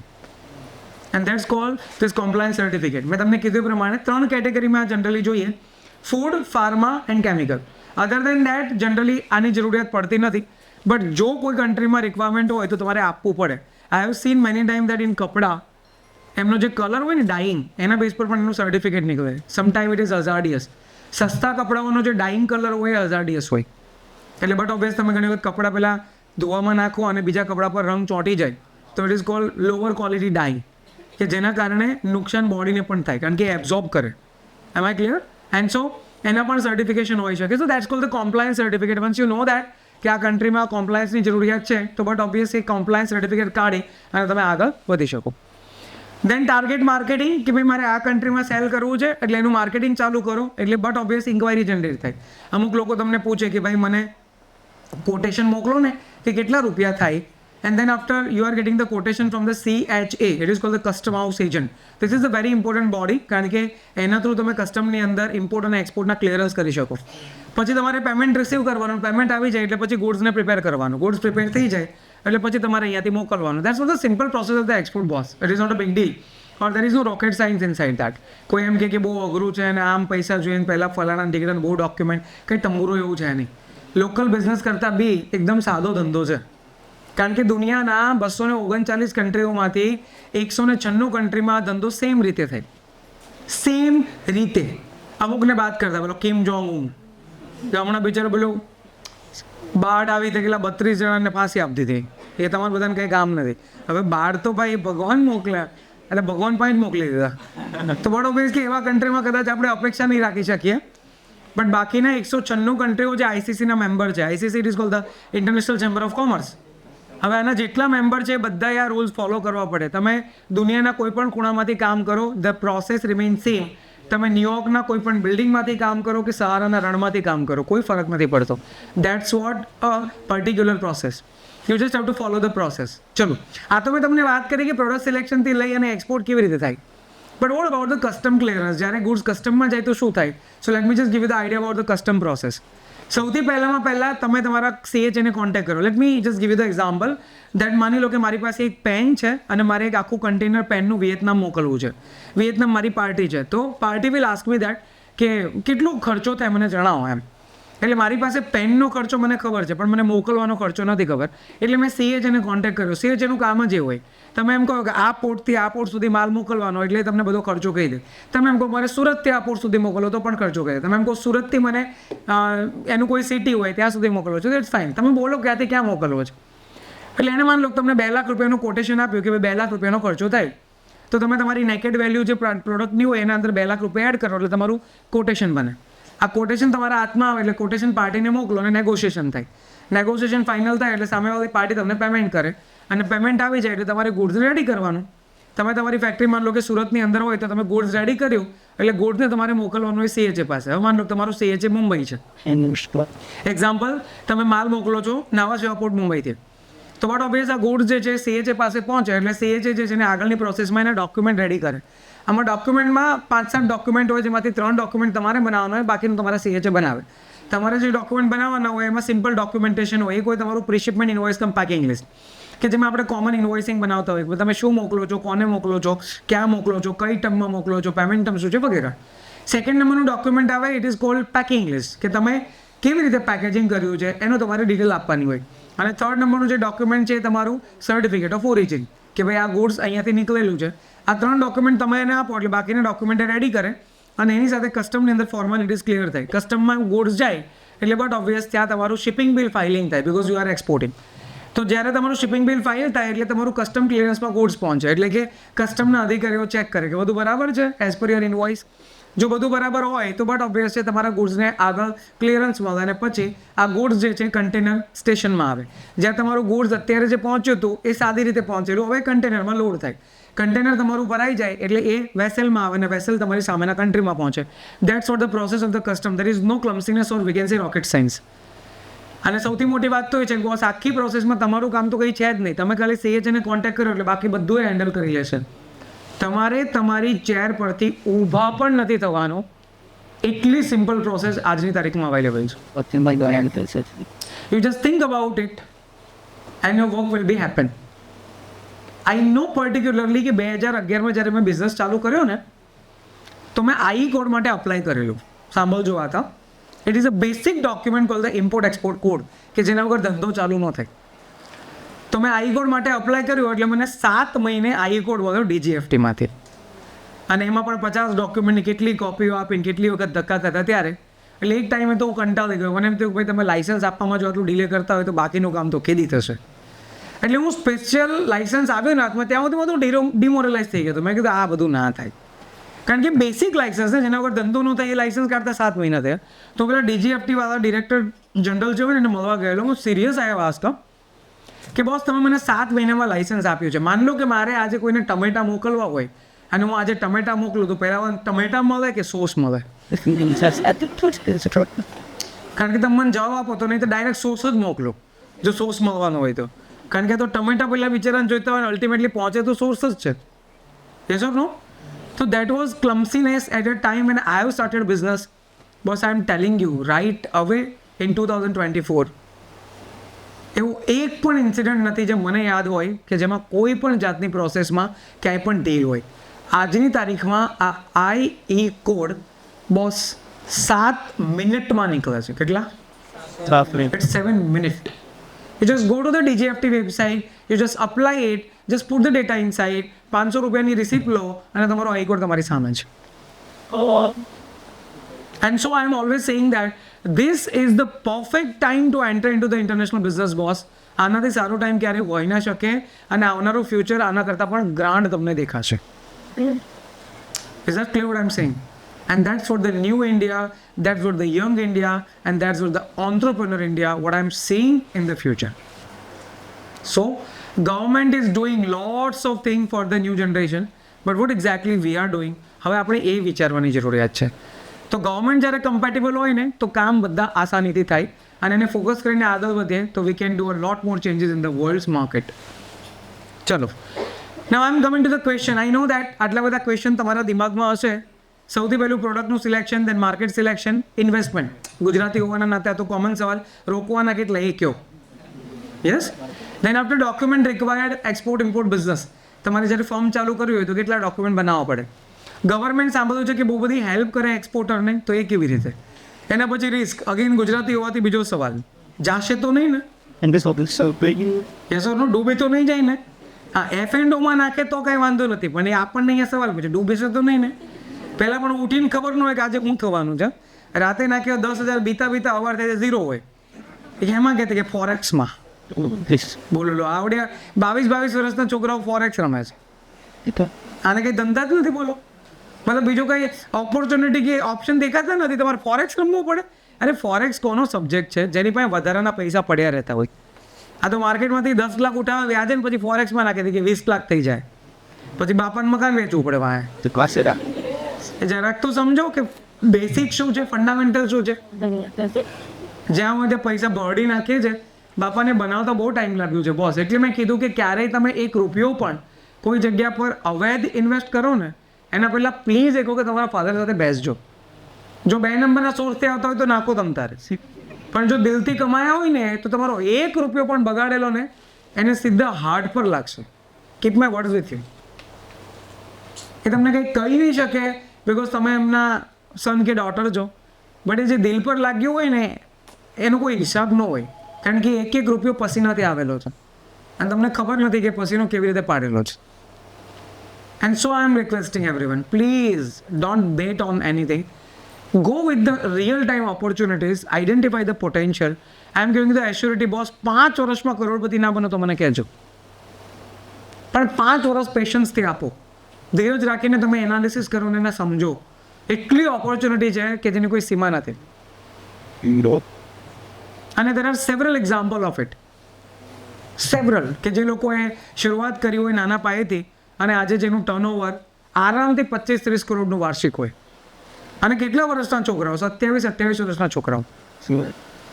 And many has been we can say develop under me, કે જે પર્ટિક્યુલરલી હું તો આ છેલ્લા 8 વર્ષથી આ ટાઈપના પ્રોગ્રામ કરું છું.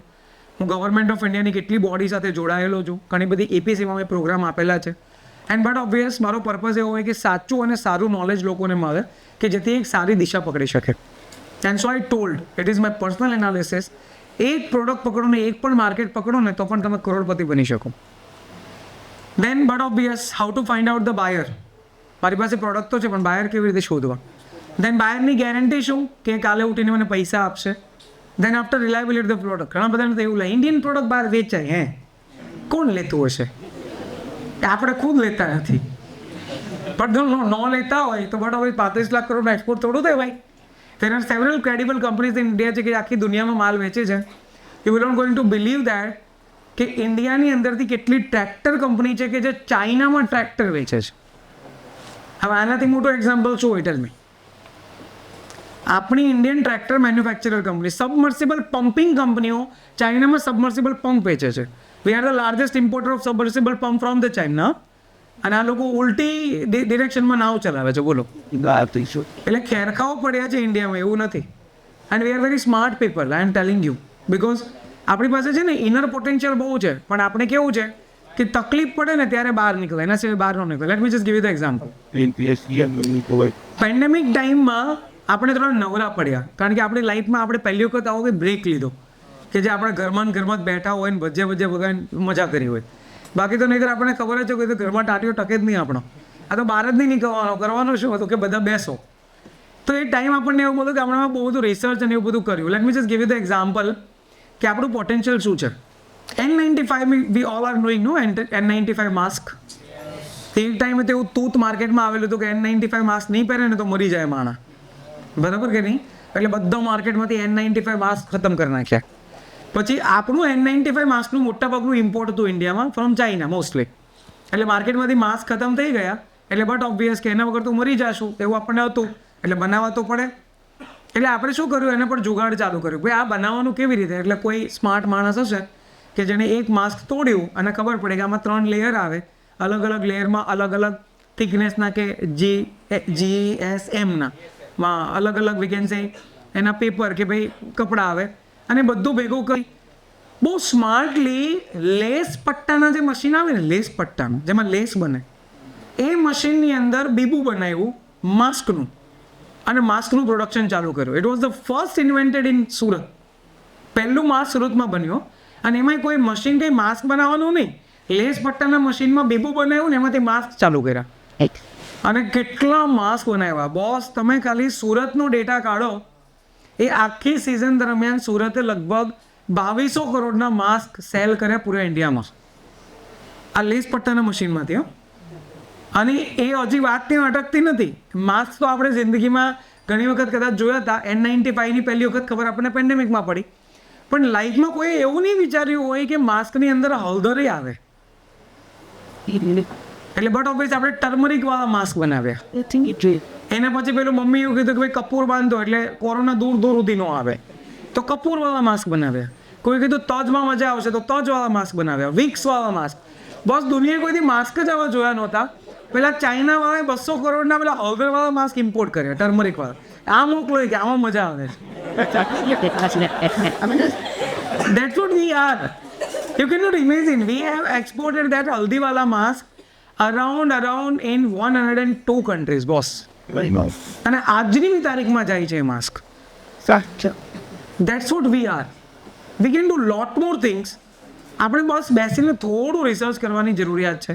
બાકી બધું જ આપણી સામે છે. આપણે કંઈ એમાં કંઈ રોકેટ સાયન્સ નથી કે જેમાં બહુ દિમાગ લગાવવું પડે. કહેશો નો? અને સુરતની ધરતીનું મને કંઈ કહેવાની જરૂરિયાત નથી. આ એ ધરતી છે કે અહીંયા માણસ પગ મૂકે ને તો એને ચારે બાજુ પૈસા જ દેખાય. બાકી તમને વિશ્વાસ ન આવતો તો એક વખત બિહાર જઈ આવો, આટો મારો ખબર પડે કે ઓપોર્ચ્યુનિટી શું છે તમારી પાસે. And don't forget that you are living in that city કે જે ઇન્ડિયાનું ફાસ્ટેસ્ટ ગ્રોઈંગ સિટી છે. અને ઇન્ડિયાનું નહીં બોસ, આ વર્લ્ડનું ફાસ્ટેસ્ટ ગ્રોઈંગ સિટી. અને તમને બધા હાથમાં લાડુ આપ્યા છે. બાપુજી ઉપર બેઠા છે ને એટલે તમને બધા હાથમાં લાડુ છે.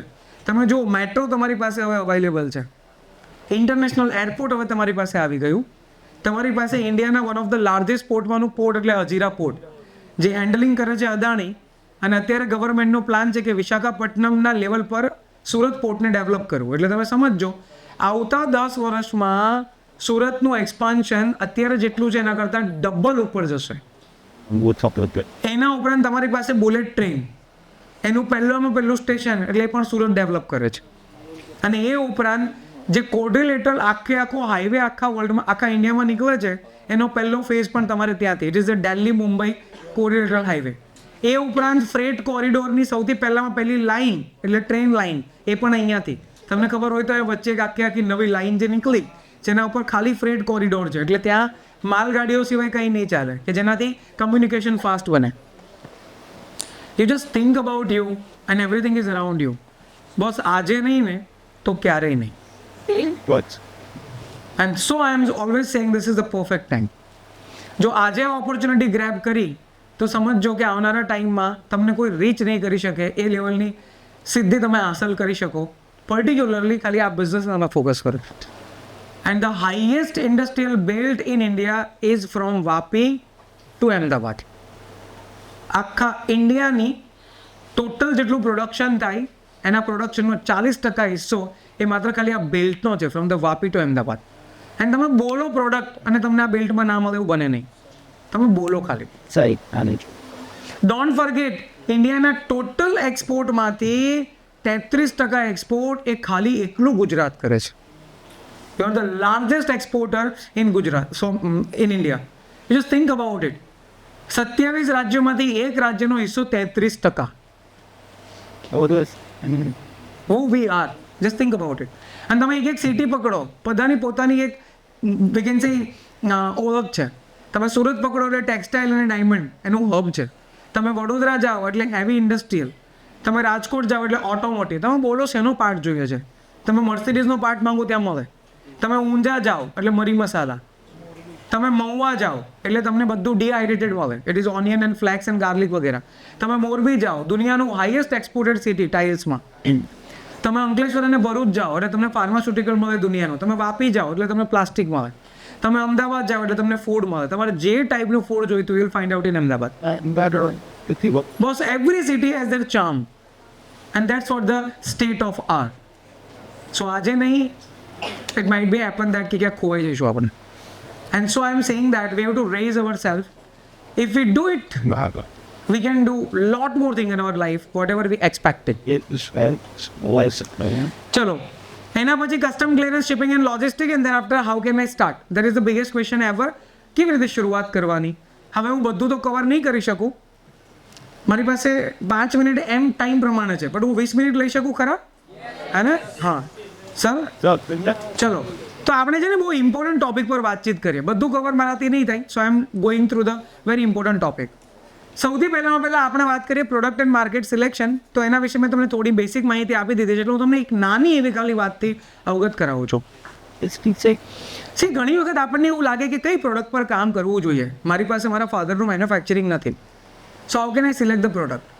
પ્રોડક્ટ સિલેક્ટ કરવાનો સૌથી અગર કોઈ અદ્ભુત તરીકો હોય ને તો એ ટ્રેડ ફેર છે. બોસ, એક વાત હંમેશા યાદ રાખજો, જો તમે ટ્રેડ ફેર વિઝિટ નથી કરતા ને તો તમે કૂવાના દેડકા છો.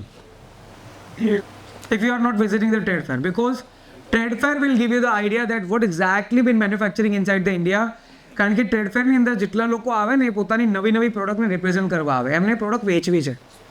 હું તમને એક સિમ્પલ એક્ઝામ્પલ આના થ્રુ અંદર આપું. તમે આહાર ફૂડ વિઝિટ કરજો in Delhi. It is in January every year. આ ઇન્ટરનેશનલ ફેર છે. બોસ, તમે ગુજરાતના ફૂડ જોયા હશે, તમે ઇન્ડિયાના ફૂડ એક વખત જુઓ, તમને ખબર પડે what a beautiful kind of the food we are manufacturing.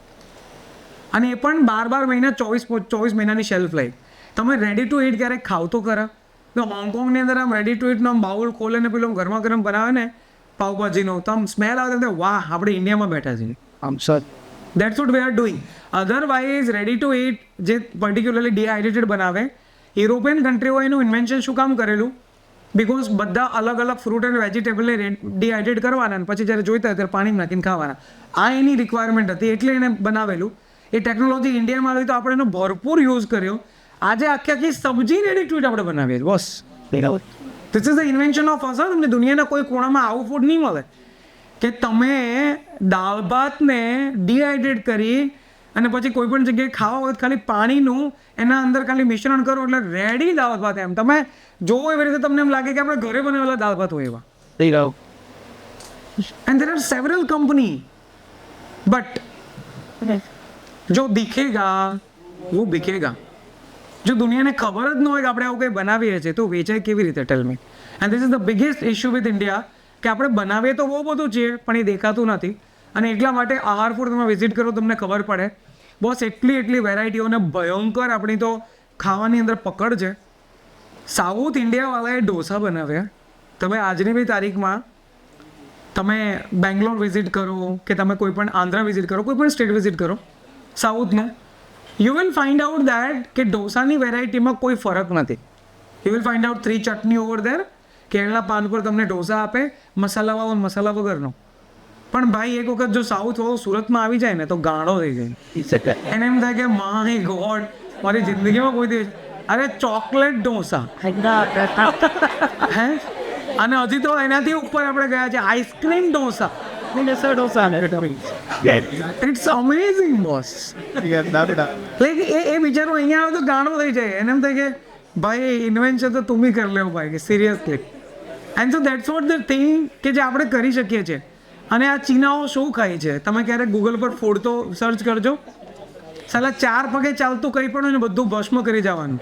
તમે બિલીવ નહીં કરો, હું ચાઇનાના 4 સિટી ફર્યો ને, મેં એક કૂતરો નથી જોયો. એક કૂતરો. એટલે હું કૂતરો એટલા માટે બોલું છું કે આ પ્રજાતિ કોમનલી બધે જોવા મળે. ખબર નથી કે દુનિયામાં એનું કામ શું છે પણ જોવા બધે મળે. ગાય ભેંસ તો તમે મૂકી દો, એ તો બધું દૂરની વાત રહી ગઈ. કૂતરો નથી જોવા મળતો. બિલાડી કે કૂતરો નહીં. 4 સિટી એન્ડ વોલ એન્ડ સોલ તમે ટ્રાવેલ કરી લો એટલે કંઈ બચ્યું જ નથી. સમજો ને? એટલે જે દેખાય ખાઈ જવાનું, જે 4 પગે ચાલતું હોય બસ. માણસને છોડીને, માણસ અને વાંદરા બે. હવે એને કોઈક દિવસ ઢોસા ખવડાવો તમે, જો મજા આવે. એને ખબર જ નથી કે વેજ ફૂડની અંદર આટલી મજા છે. I am telling you boss, એને ખબર જ નથી. We were in the Yiwu, it is a trade city. ત્યાં છે ને ગુજરાતીઓની બહુ બધી રેસ્ટોરન્ટ છે, મતલબ ઇન્ડિયન્સની. You are not going to believe that 75 to 80% લોકો તમને ત્યાં ચાઇનીઝ જોવા મળે, જે ઢોસા ખાતા હોય, પંજાબી ખાતા હોય, ગુજરાતી ખાતા હોય. એમને ખબર જ નથી કે આવું કંઈ મળે છે. મતલબ સી, આપણને પિઝા નહોતી ખબર ત્યાં સુધી મસ્ત રોટલા ખાતા જ હતા ને. તો પિઝા આવ્યા એટલે આપણા કલ્ચરમાં આવે અને હવે આપણે પિઝા ઢળતા થયા. બાકી નહીં તો રોટલા જેવી સ્ટ્રેન્થ તો પિઝામાં હોય જ નહીં ભાઈ. તો cultural exchange and so food exchange they are not knowing. Boss 142 crore છે. તમે ખાલી ઢોસા ખાતા કરી દો ને તો તમે 2 વર્ષમાં કરોડપતિ થઈ જાઓ. એવડું માર્કેટ. અને એમાં આપણે તો વડાપાવ એવા બનાવે કે જેને પેકેજિંગ કરે નાઇટ્રોજનથી ઓપન કરીને. અને હવે તો કોથળીઓ એવી આવે કે એના અંદર કંઈક પેલી દોરી ખેંચો એટલે અંદર જ ગરમ થઈ જાય. એટલે તમારે ગમે ત્યાં તમારે ખાવું હોય તો તમે આરામથી ખાઈ શકો. Is that clear? So we have innovated lots of things. અને હા, કોઈ બોલ્યું ચાય, ઇટ ઇઝ અમેઝિંગ બોસ. તમે ક્યારેક ગિરનારની ચાય લો તો કરો, તમે વાઘ બકરી લો તો કરો, તમે એમ પેલા ગરમ પાણીમાં નાખીને મિશ્રણ કરો એટલે એમ લાગે કે ઘરની જ ચાય બનાવેલી હમણાં જ. દુનિયાના કોઈ ખૂણામાં આવી રીતે ચા નથી મળતી. બોલો, that's what we are. But જો દિखेगा वो बिकेगा. And in that way trade fair is the very great area to focus, કે જ્યાંથી તમને પર્ટિક્યુલરલી પ્રોડક્ટનું સિલેક્શન થાય. And you will find out the many product to be export boss. દુનિયાને જેની ખબર જ નથી, એની ખબર જ નથી. તમે એક કન્ટ્રી ટાર્ગેટ કરીને ખાલી પ્રોડક્ટ બતાવવાનું ચાલુ કરો, તમે જો એ ખરીદાય છે કે નથી ખરીદાતી. That much easy. And second number પર હું જનરલી એવું કહું કે competition with China. Many people are saying ચાઇનાની સામે કેવી રીતે કમ્પીટ કરવું. હું તો કહું છું કે સૌથી બ્લેસ વસ્તુ છે. હું તમને એક એક્ઝામ્પલ આપું. આ પ્રોડક્ટ ચાઇનાએ બનાવેલી હોય અને એ દુનિયાના બધા માર્કેટમાં વેચેલી હોય. હવે માન લો કે આ સેમ પ્રોડક્ટની હું કોપી કરું અને જ્યાં ચાઇના વેચે છે ત્યાં જઈને મૂકું, તો મારે લોકોને એ સમજાવવું પડે કે આ પ્રોડક્ટ કામ શું કરે છે. That's what happen right now all over the world. Boss તમે ચાઇના બનાવેની ખાલી કોપી કરી લો ને તો તમે ગમે તે માર્કેટમાં ઊભા રહેશો. બસ એક ક્વોલિટી મેચ થવી જોઈએ. જો ક્વોલિટી મેચ થઈ ગઈ, તમે 5% ભાવ વધારો બી કરશો ને તો પણ સામેવાળો તમારી તરફ ફરશે. કેમ? કારણ કે આજે દુનિયામાં કેટલાય કન્ટ્રી એવા છે કે જેને ચાઇના સાથે ધંધો નથી કરવો. Many countries in the world they are focusing to India. કે ભાઈ જો ઇન્ડિયા સર્વ કરી શકતું હોય તો વી want two transfer to India. And this is our time કે જે આપણે આપણી જાતને સાબિત કરવાની છે. જો આપણે આપણી જાતને સાબિત કરી શકીએ અને બોસ, તો મેં તમને કીધું એમ રેવન્યુ જનરેશન જે લેવલ પર આપણે કરવું છે ને એ આરામથી થશે. આજે આપણી ઇકોનોમી એ $4.5 trillion ઇકોનોમી છે. ચાઇનાની economy it is $21 trillion boss. Just think about it. It is 4.5 time more. તમે ખાલી એનો ખાલી હું એમ કહું છું 25% હિસ્સો બી ગ્રેબ કરો ને તો તમે ક્યાં લેવલ સુધી પહોંચી જાઓ. તમે જેટલી અત્યારે સરખાઈ જોવો છો ને આપણા માર્કેટમાં, મતલબ રીચનેસ, આ રીચનેસ ડબલથી ઉપર જતી રહે. Am I clear what I'm saying? And we can do that. It is not a big deal. So we have to do that. અને એટલા માટે હું કહું છું કે આ સબ્જેક્ટને સમજીને કામ કરીએ તો બહુ બધા મિરેકલ આપણે કરી શકીએ એવું છે. આ બધી પ્રોડક્ટ કેટેગરી છે કે જેમાં India is performing very good, એટલે હું હમણાં એને સ્કીપ કરું છું. Now we are coming to the investment. The very important question. Because generally લોકોનો સૌથી પહેલો સવાલ હોય કે હું શરૂઆત કરું કેવી રીતે, મારે આ બિઝનેસમાં આવવું હોય તો હું આવું કેવી રીતે. એટલે બટ ઓબ્વિયસ છે કે ઇન્વેસ્ટમેન્ટ પહેલો સવાલ આવે કે રોકવાના કેટલા. And let me just give you the answer. If you want two invest 0, you can start. If you want two invest 1000 crore, you can start. હવે ઘણી વખત હું 0 બોલું એટલે લોકોને એવું થાય કે એવું થોડી હોય, હવે 0થી થોડું કંઈ સ્ટાર્ટ થાય. હું તમને જવાબ એની સાથે સમજાવું એક્ઝામ્પલથી કે કેવી રીતે 0થી તમે સ્ટાર્ટ કરી શકો. Let me give you the idea. There are the two kind of the exporter. એક આવે મેન્યુફેક્ચરર એક્સપોર્ટર કે જે પ્રોડક્ટ પોતે બનાવે અને એક્સપોર્ટ કરે, અને બીજી કેટેગરી આવે મર્ચન્ડાઇઝ એક્સપોર્ટર, જેની પોતાની કોઈ પ્રોડક્ટ નથી, એ માર્કેટમાંથી પ્રોડક્ટ ઉઠાવે અને દુનિયાની રિક્વાયરમેન્ટ પ્રમાણે મોકલે. My company Atlantico International is 100% merchandise exporter. અમે એક પણ પ્રોડક્ટ બનાવતા નથી. And then also we are doing 17 to 18 crore turnover every year. અને આ તો કંઈ નથી. Like there are several merchandise company જેનું વાર્ષિક ટર્નઓવર 1500 થી 2000 કરોડ ઉપર છે. એક પ્રોડક્ટ બનાવતા નથી. So what is the model? How we are doing the business? Let me just give you the idea about the same.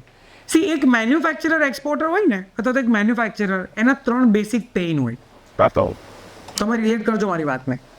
માની લો કે હું એક મેન્યુફેક્ચરર છું, મારું મેં મશીન નાખેલું છે, એટલે મારા 3 problem. I want to export. Export કોને નહીં કરવું હોય બોસ? બધાને દુનિયાના અલગ અલગ ખૂણાઓમાં જવું છે, લોકલની કોમ્પિટિશનમાંથી બહાર નીકળવું છે, કારણ કે અહીંયા તો આપણે તૂટી ગયા ને કોમ્પિટિશનમાં. બટ ઓબ્વિયસલી ટાટા કે જેટલી બધી કરી છે, 25 રૂપિયા જે મીટરે માર્જિન મળતા હતા એ હવે 25 પૈસા થઈ ગયા. અને તો હજી આપણે અટકતા તો છીએ જ નહીં. એટલે એકબીજાને કેવી રીતે કાટલા કરવા અને કેવી રીતે કાપી નાખવા, એ જ ધંધો. તો આ કોમ્પિટિશનમાંથી બહાર નહીં નીકળે તો બટ ઓબ્વિયસ છે કે આપણે સર્વાઈવ નહીં કરી શકીએ. And so now this is the time કે જે આપણે વર્લ્ડ માર્કેટને ફોકસ કરવાની જરૂરિયાત છે. તો હું એક મેન્યુફેક્ચરર હોઉં ને, તમારું સૌથી પહેલું પેઇન એવું હોય કે ભાઈ પૈસા આવશે ને. કારણ કે અહીંયા કેવું છે કે આપણે 3 મહિનાનો તો એમ જ ધારો છે કે ભાઈ માલ આપો એટલે 3 મહિને તમને પાછા પૈસા આપે. એટલે મને આજ સુધી ખબર નથી પડી કે એને ધંધો કેવી રીતે કહેવાય. કારણ કે તમે MBAમાં તો એવું ભણ્યા હશો ને કે ભાઈ માલ તમે આપો એટલે પૈસા લેવાના, જો માલ બરાબર ન હોય તો માલ પાછો આપે, આપણે પૈસા પાછા આપી દેવાના. આ તો માલે તમે આપો, એ પૈસા તમને 3 મહિને આપે, અને એમાંય જો તમારે વહેલા જોતા હોય તો 5% કાપે. અને એમાંય માની લો કે પહેલાંને ન વેચાણો હોય તો જેટલું વેચાણો હોય એને પૈસા આપે ને બાકીનો માલ પાછો આપે. હવે એ કોણ સા ધંધા હોતા હે? પહેલાં દિલ્હીવાળા આજથી 7-8 વર્ષ પહેલાં અહીંયા કપડાં લેવા આવતા ને તો બેગો ભરીને પૈસા લઈને આવતા, કેટલો પૈસા, આ માલ આપો. હવે ખાલી કિસ્સે આવે. કેમ? કારણ કે ખબર જ છે માર્કેટમાં બધા ઉધારી આપે છે. તું નહીં, તારો ભાઈ કોઈક તો ઉધારી આપશે ને. શું ધંધીના ચાલુ કર્યા ખબર નથી પડતી મને તો. હે, મેન્યુફેક્ચરિંગ કરી કરીને તૂટી જવાનું આખી રાતો. અને પહેલાં મજા કરે ટ્રેડિંગવાળા 10x10ની ઓફિસમાં બેઠા હોય, પૈસા લેવા જાઓ તમારે નીચે બેસવાનું. It is not the business boss. તમે સિસ્ટમમાં નહીં આવો તો તમે ક્યારેય સર્વાઈવ નહીં કરી શકો. અને international market is not like that.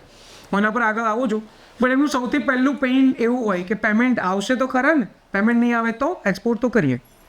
Second pain એવું છે કે મારી પાસે નોલેજ જ નથી boss. I want to do the export, but મને ખબર નથી શું કરવાનું, તો કેવી રીતે કરું. અને મારી પાસે એટલો ટાઈમ નથી કે હું બધું શીખું. અને થર્ડ નંબરનું પેઇન કે મારી પાસે એટલો ટાઈમ જ નથી. You all are knowing that કે મેન્યુફેક્ચરિંગ એટલે છે ને હાથી પાળવાનું કામ છે. એ ઊભા ખાય, સમજ પડી ને? એ તમને એવું ન હોય કે આજે હાથીને કંઈ કામે નથી લઈ જાવ એટલે 3 દી ભલે ભૂખ્યો રહેતો, એને તો ખવડાવવું જ પડે ભાઈ, મેં હાકવ તોડીને ઘરમાં આવે. આ એના જેવું છે. I am right now working with Aerocare industry, જેની પ્રોડક્ટ છે કોકોઆઈ. આ કંપનીનું વર્ષનું 100 કરોડનું ટર્નઓવર છે. I have been met with Bamboos, you know ના, bamboo shirt and ethnic wear. 2018માં મારી એમની સાથે પણ મિટિંગ થયેલી. એન્ડ વિકાસભાઈ told me that yes we want to start, but કોઈ કન્ડિશનિંગમાં અમે નહીં બેસી શક્યા એટલે કામ ચાલુ નહીં કરી શક્યા. And right now we are the exporting partner of Fabula. It is a linen manufacturer company. Again, one of the biggest company in Surat. We are collaborated with ગોડાયમ, જેનું વાર્ષિક ટર્નઓવર 30 કરોડથી ઉપરનું છે જ્વેલરીમાં, અને જેનું એક્સપોર્ટ અમે સંભાળીએ છીએ. Boss, it's all about the sell. If you are knowledgeable, if you know how to do it, then definitely you have the opportunity to grab the market. And so the investment is zero. Now let me just give you the idea about company formation. Basically company formation માટે શું જરૂરિયાત હું તમને એનો basic idea આપું છું.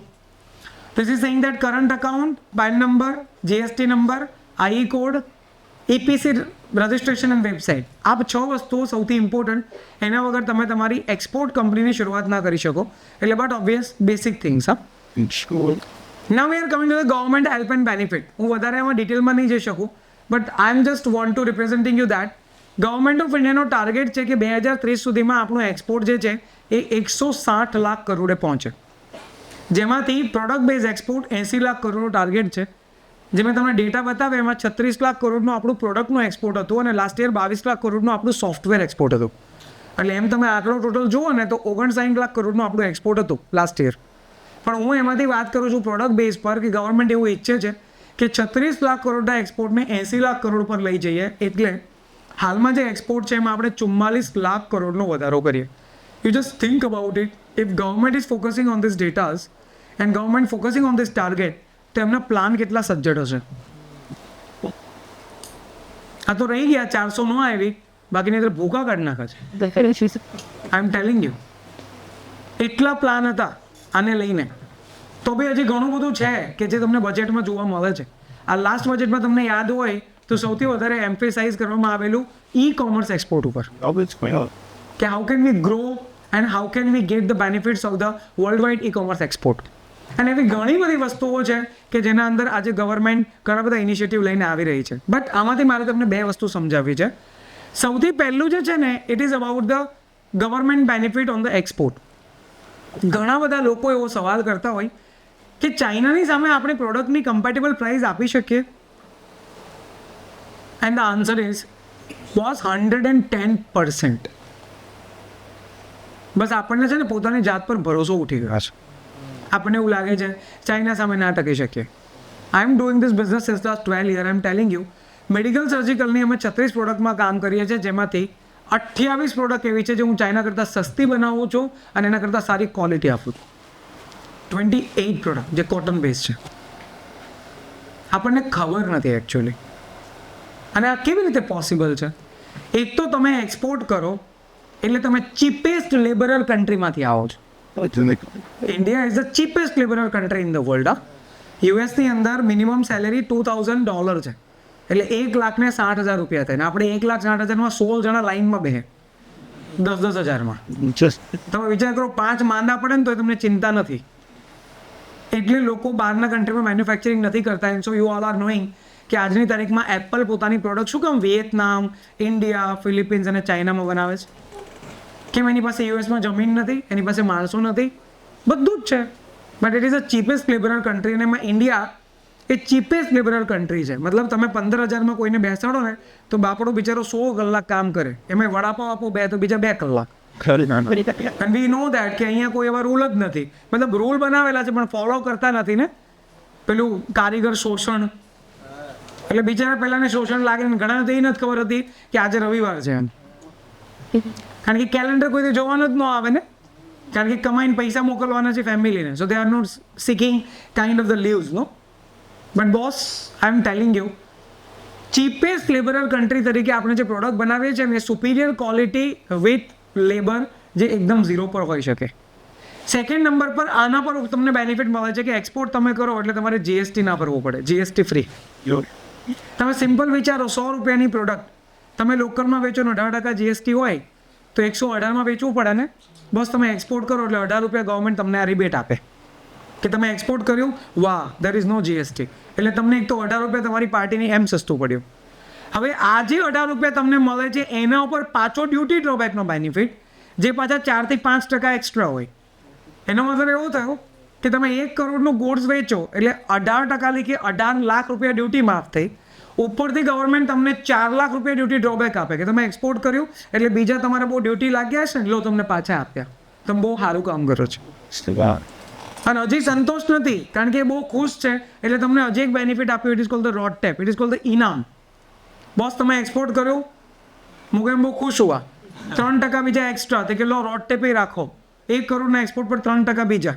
તમે વિચાર કરો, 7% તો રોડ ટેપ અને ડ્યુટી ડ્રોબેક, 18% પહેલાં, ટોટલ 25%.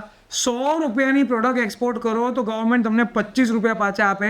ભાઈ નેકેડ પ્રાઇસમાં વેચો ને 100 તોય 25 રૂપિયાનો ચોખ્ખો નફો છે.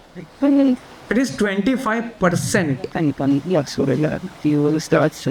And we are not able to calculate this. આપણે શું કરીએ છીએ, પેલી પ્રોડક્ટ આવી 18% એડ કરીને પેલાને ભાવ આપ્યો તો કે બહુ મોંઘું છે, કે સાહેબ બધા મોંઘું કહે. તને ટોપાઈ ખબર જ નથી કે આમાં 18% ટેક્સ લાગે જ નહીં. આવા ઘોઘાઓ ભર્યા જ બોલો. અને આપણે ઘોઘા એમ પહેલાં ઘોઘા, બિચારો એ કહેતો નથી કે આમાં ટેક્સ ન લાગે, તારો દાદો અહીંયા તને પાછો મળે, તું ખબર તો હોવી જોઈએ ને. પછી કે ના એક્સપોર્ટ થોડું થાય.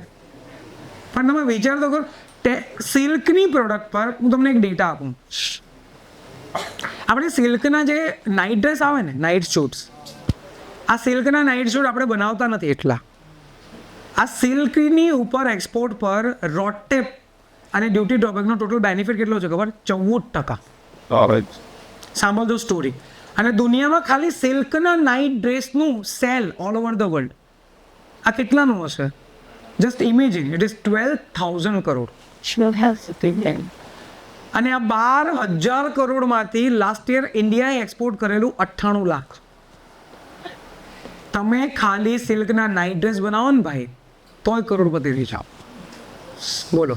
અને તમે નેકેડ પ્રાઇસમાં વેચો. હા, માન લો 1,000 રૂપિયાનો નાઇટ ડ્રેસ બનતો તો 1,000માં વેચો, ગવર્મેન્ટ તમને સામેથી 14 રૂપિયા આપે છે, એટલે 140 તો તમને એ આપે છે. 14%.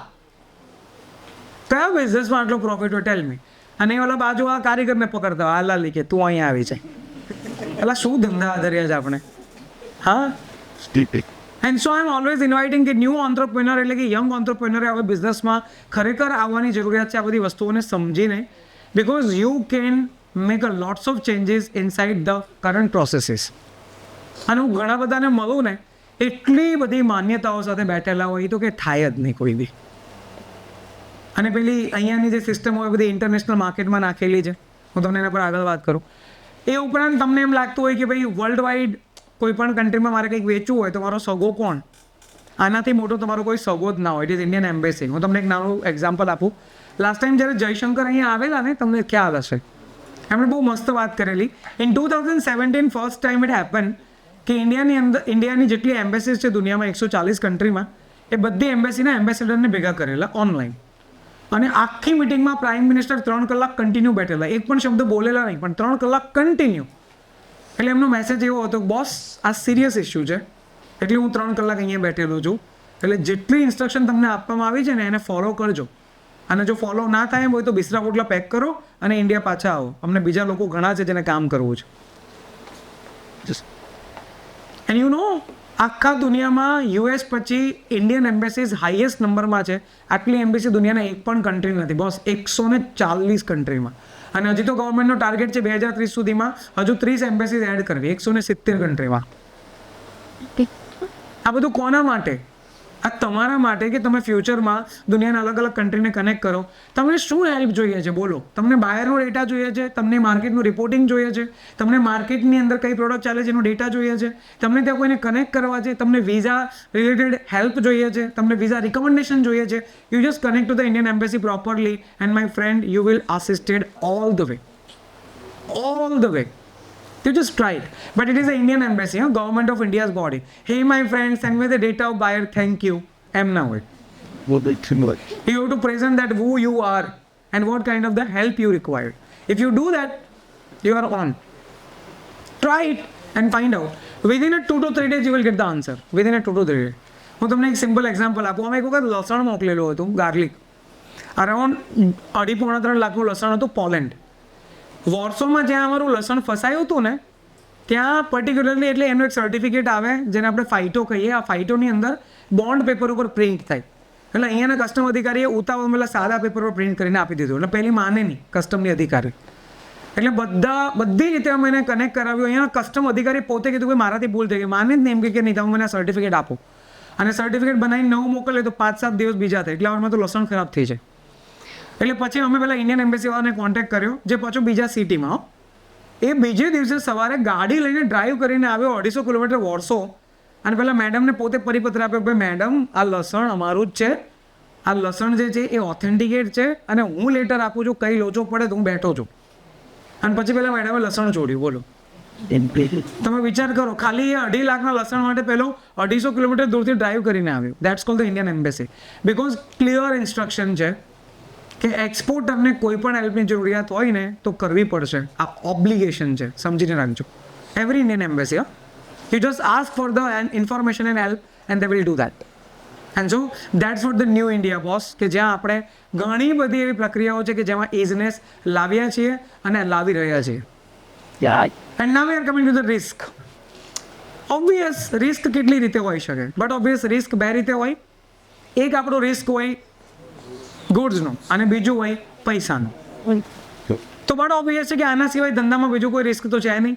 માન લો કે કાલે ઉઠીને તમારું ગુડ્સ દરિયામાં ડૂબી ગયું કે આકાશમાં કઈ જગ્યાએ તૂટી ફૂટી ગયું, તો in that case you have the insurance, and but obvious it is called the marine insurance or we can સે એર ઇન્સ્યોરન્સ. એટલે તમારું 100% જે અમાઉન્ટ હોય એ રિકવર થઈ જાય. એટલે આ તો કોઈ રિસ્ક છે જ નહીં, અને આ તો બાય ડિફોલ્ટ પ્રોસેસ છે. અને સેકન્ડ નંબર પર શું આવે? પૈસા. તો વોટ ઓબ્વિયસ પૈસાનો રિસ્ક કેવી રીતે મિટિગેટ કરી શકાય? તો કે ઇન્ટરનેશનલ પેમેન્ટ તમને યુઝ કરીને. We all are knowing that કે if you are not following the international terms, then risk એટલે પગ પર કુહાડી. તમે તમારા પગ પર જાતે કુહારી મારો તો પૈસા ડૂબે. જો તમે પગ પર કુહારી ના મારો તો કોઈની તાકાત નથી કે તમારો 1 રૂપિયો લઈને ભાગી શકે ઇન્ટરનેશનલ માર્કેટમાં. 1 રૂપિયો. But the biggest irony is that કે જે લોકોનો 2000 પછી જન્મ થયો છે, એટલે તમારામાંથી ઓલમોસ્ટ હશે જ ને, એ બધાએ જ્યારે ધંધામાં આવે ને ત્યારે જોયું જ એવું છે કે અહીંયા તો 3 મહિનાની ઉધારી ચાલે છે. એટલે આ જ લોકો જ્યારે ઇન્ટરનેશનલ માર્કેટમાં ગયા એટલે ત્યાં પહેલાંને નહોતી ખબર, એને શીખવાડ્યું કે 3 મહિનાની ઉધારીમાં હું તમને માલ આપી શકું, પણ જોજો એનાથી વધારે ઉધારી નહીં આપો. બોલ્યો નથી ઉધારીમાં આપો. આઈ એમ ટેલિંગ યુ, દુનિયાના કોઈ પણ ખૂણામાં નેકેડ ઉધારી એવો શબ્દ જ નથી, અને આપણે નેકેડ ઉધારી આપીએ. એટલે કેવું, 3 મહિનામાં તું મને પૈસા આપજે, જો પૈસા થાય તો ઠીક છે, પૈસા ન થાય માલ પાછો આપજે, અને એ ઉપરાંત તું ભાગી જાય તો હું તને ગોતીશ. આ ધંધો છે આપણો. પેલા કોલકાતા વાળાને માલ આપ્યો 3 મહિનાની ઉધારી, પછી કોલકાતા વાળો મળે નહીં એટલે આપણે અહીંયાથી ત્યાં જવાના. એટલે કોલકાતા વાળાની દુકાન તો ત્યાં હોય જ નહીં, કારણ કે ઉઠી જ ગયો પાર્ટી. એટલે ઉઠી ગયો એટલે આપણે બીજા 5ને પૂછવાનું, રેફરન્સથી એના ઘર સુધી પહોંચવાનું, અને પછી એમાં કાટલો તો પકડી ન શકાય. કાટલો પકડો તો પાછો બીજો ગુનો લાગે. યસ ઓર નો? થપ્પડ માર્યો તો પેલો સામો ઉલટો ઉશ્કેરાય. એટલે લાફો જ કેમ માર્યો? હવે તો પૈસા આપું જ નહીં. મેં નક્કી કર્યું હતું કે આપવા છે, પણ તે લાફો માર્યો ને હવે નહીં મારે. યસ ઓર નો? આ તો ચાલો ઠીક છે, લોકલ માર્કેટ છે, તો હું અહીંયાથી બધું ફ્લાય કરીને કોલકાતા જઈ શકું. હવે સામે તો કસ્ટમર જ માન લો કે દુબઈનો હોય. યસ ઓર નો? ઉધારીમાં આપ્યા છે 3 મહિને, એ પણ કાંદા. તમે જોજો, પ્રોડક્ટ બી શું આપી? ઓનિયન, જે ઉધારીમાં છે 3 મહિનાની. કે સાલા એવું ન કરીએ કે વેચાય નહીં તો પાછા આપજે. તો પેલો ખાઈને ક્યાંય જતા રહ્યો ખબર ન પડે આપણને. હવે પાછા કેમ લાવવા તમે વિચારો. અને એવી પ્રોડક્ટમાં 3 મહિનાની ઉધારી આપે છે. મૂર્ખના સરદારો તો જુઓ તમે. અને એ પાછા કેવા કન્ટ્રીને જેની પાસે જમીનનો એક ટુકડો નથી કે જેમાં એ કંઈક વાવી શકે. બોલો, અરે સાલા જેને આપણે ઘૂંટણીએ બેસવું પડે, ભાઈ મને કાંદા આપો, મારે ખાવા છે, પેટ્રોલ તો કંઈ પીવાતું નથી ને, એને 3 મહિનાની ઉધારીમાં આપણે લસણ આપીએ. શું ધંધો કરીએ છીએ આપણે બોસ? તમે વિચાર કરો કે ધંધાની શું હાલત કરી છે આપણે લોકલમાં, કે 45 દિવસની ટર્મ ગવર્મેન્ટને લાવવી પડે કે ભાઈ 45 દિવસે પેમેન્ટ ફેરવી નાખો, નહીં તો ગવર્મેન્ટનું આ કામ છે. એટલે તમે ધંધો કરો છો, તમને સેફટીની ના ખબર પડે. અને કેટલાય બિચારા ઉઠી ગયા, ગામડા ભેગા થઈ ગયા. Yes or no? ઇન્ટરનેશનલ માર્કેટમાં આવી કોઈ સિસ્ટમ જ નથી boss. And the biggest issue is that કે માન લો કદાચ ચાલો ઉધારી આપ્યું બી ખરા, કાલે ઉઠીને પેલો નીકળી ગયો તો જવાનું કોની પાસે? અટવાગેટ પોલીસ સ્ટેશન કે ઓલો દુબઈવાળો પૈસા લઈને એ કે હવે અહીંયાના પ્રોબ્લેમ સોલ્વ નથી થતા, ક્યાં તો દુબઈની. That's what the biggest issue. Even we are not knowing what is the arbitration process boss. એમાં મીડિયેટર પ્રોસેસ શું છે? મળવાનું કોને મારે, જવાનું ક્યાં? આ બધું આપણને કંઈ ખબર નથી. તંબુરો હાલો એક્સપોર્ટ કરીને નીકળી ગયા પેલી રીલો જોઈ કે આ કોકની રીલ આવી છે કે 5 લાખ રૂપિયા રોકો કાંદામાંથી કે હું તમને 50,000નો નફો આપીશ. તો માર્કેટમાંથી કાળા કોપના પૈસા ગોતીને પહેલાં નાખે અને પછી પહેલાં જે રૂપિયા નાખ્યો આખી પાર્ટી ઉઠી જાય 2 કરોડમાં. તે કેટલા રોડ પર રખડતા થઈ જાય. બસ થોડુંક તો દિમાગ લગાવો. What you have done in that process. તમે કંઈ કર્યું છે? તમે જેમાં કંઈ કર્યું જ નથી એમાં તમને શું તંબુરો નફો મળવાનો છે?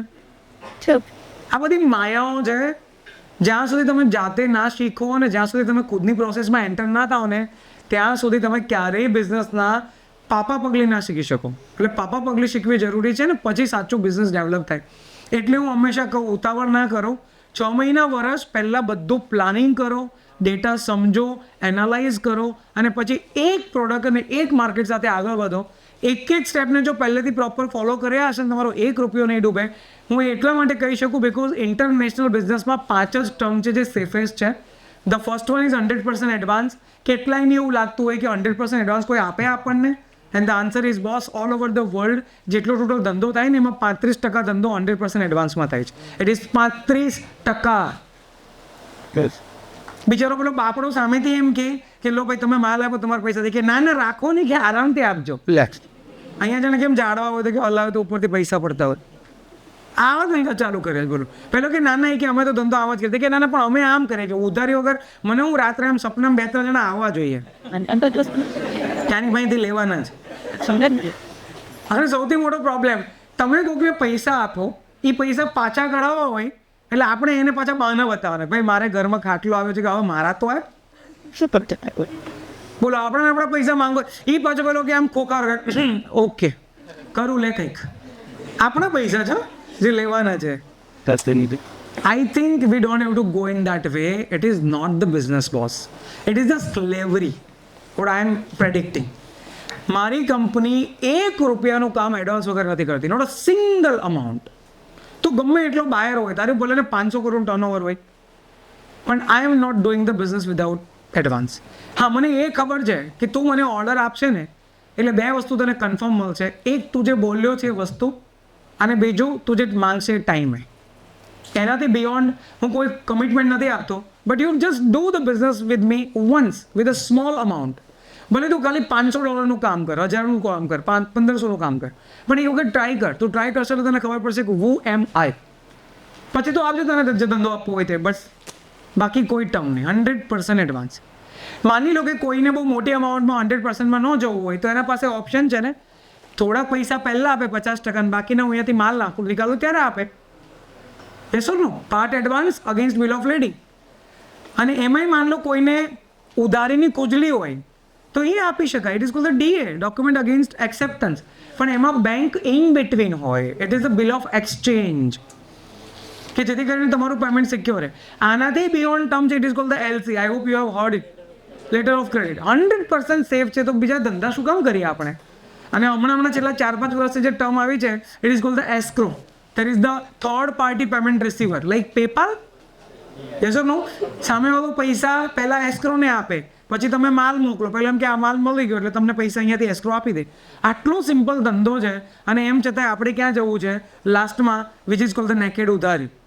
Open credit. It is not actual business. અહીંયા આપણે જનરલ વાતો કમ્પ્લીટ કરીએ છીએ. હું તમને ખાલી લાસ્ટ એક નાનો એવો ટોપિક સમજાવી દઉં જેના પર મારું ખાસ ફોકસ છે. And that for this C how India can compatible when I am talking about the international business. એવી કઈ 5 વસ્તુઓ છે કે જેને આપણે ધ્યાન રાખવી પડે અને ફોકસ કરીને આપણે આ 5 વસ્તુઓને જો ફોલો કરીશું તો મને નથી લાગતું કે ઇન્ડિયાને કોઈ બેટ કરી શકે. જેમાંની પહેલી વસ્તુ એટલે smart quotation. I told already કે બોસ તમે જે કોટેશન બનાવો છો એમાં તમે ગવર્મેન્ટના બધા બેનિફિટને પ્રોપર યુઝ કરો. If you use all the benefits boss you will get margin and also cheap pricing. એટલે આ 2 વસ્તુ ભેગી થાય ને એટલે તમને દુનિયાના કોઈપણ ખૂણામાં પ્રોડક્ટ વેચવી અઘરી ના લાગે.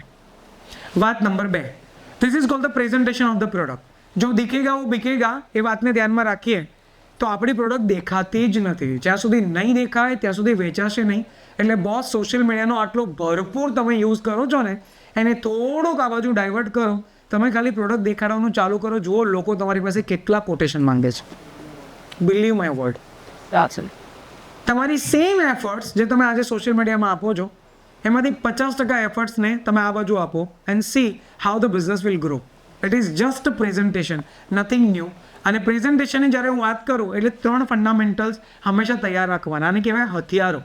તમારી તલવાર જ્યારે તમે યુદ્ધમાં જતા હોય ને ત્યારે સજાવેલી હોવી જોઈએ. જેને કાટ લાગ્યો હોય ને એવી તલવારથી કોઈ દિવસ યુદ્ધ ના જીતાય. એટલે એમાં સજાવવામાં સૌથી પહેલું એટલે તમારું પ્રેઝન્ટેશન, જેમાં પહેલું આવે તમારી વેબસાઇટ. જો તમારી વેબસાઇટ ના હોય તો તમારા ઉપર કોઈ ભરોસો ના કરે. બીજા નંબર પર આવે તમારા સોશિયલ મીડિયા પેજીસ કે જેના પર તમે પ્રેઝન્ટ હો અને તમે લોકોને કન્ટિન્યુઅસલી તમારા વિશે ઇન્ફોર્મેશન આપતા હોય.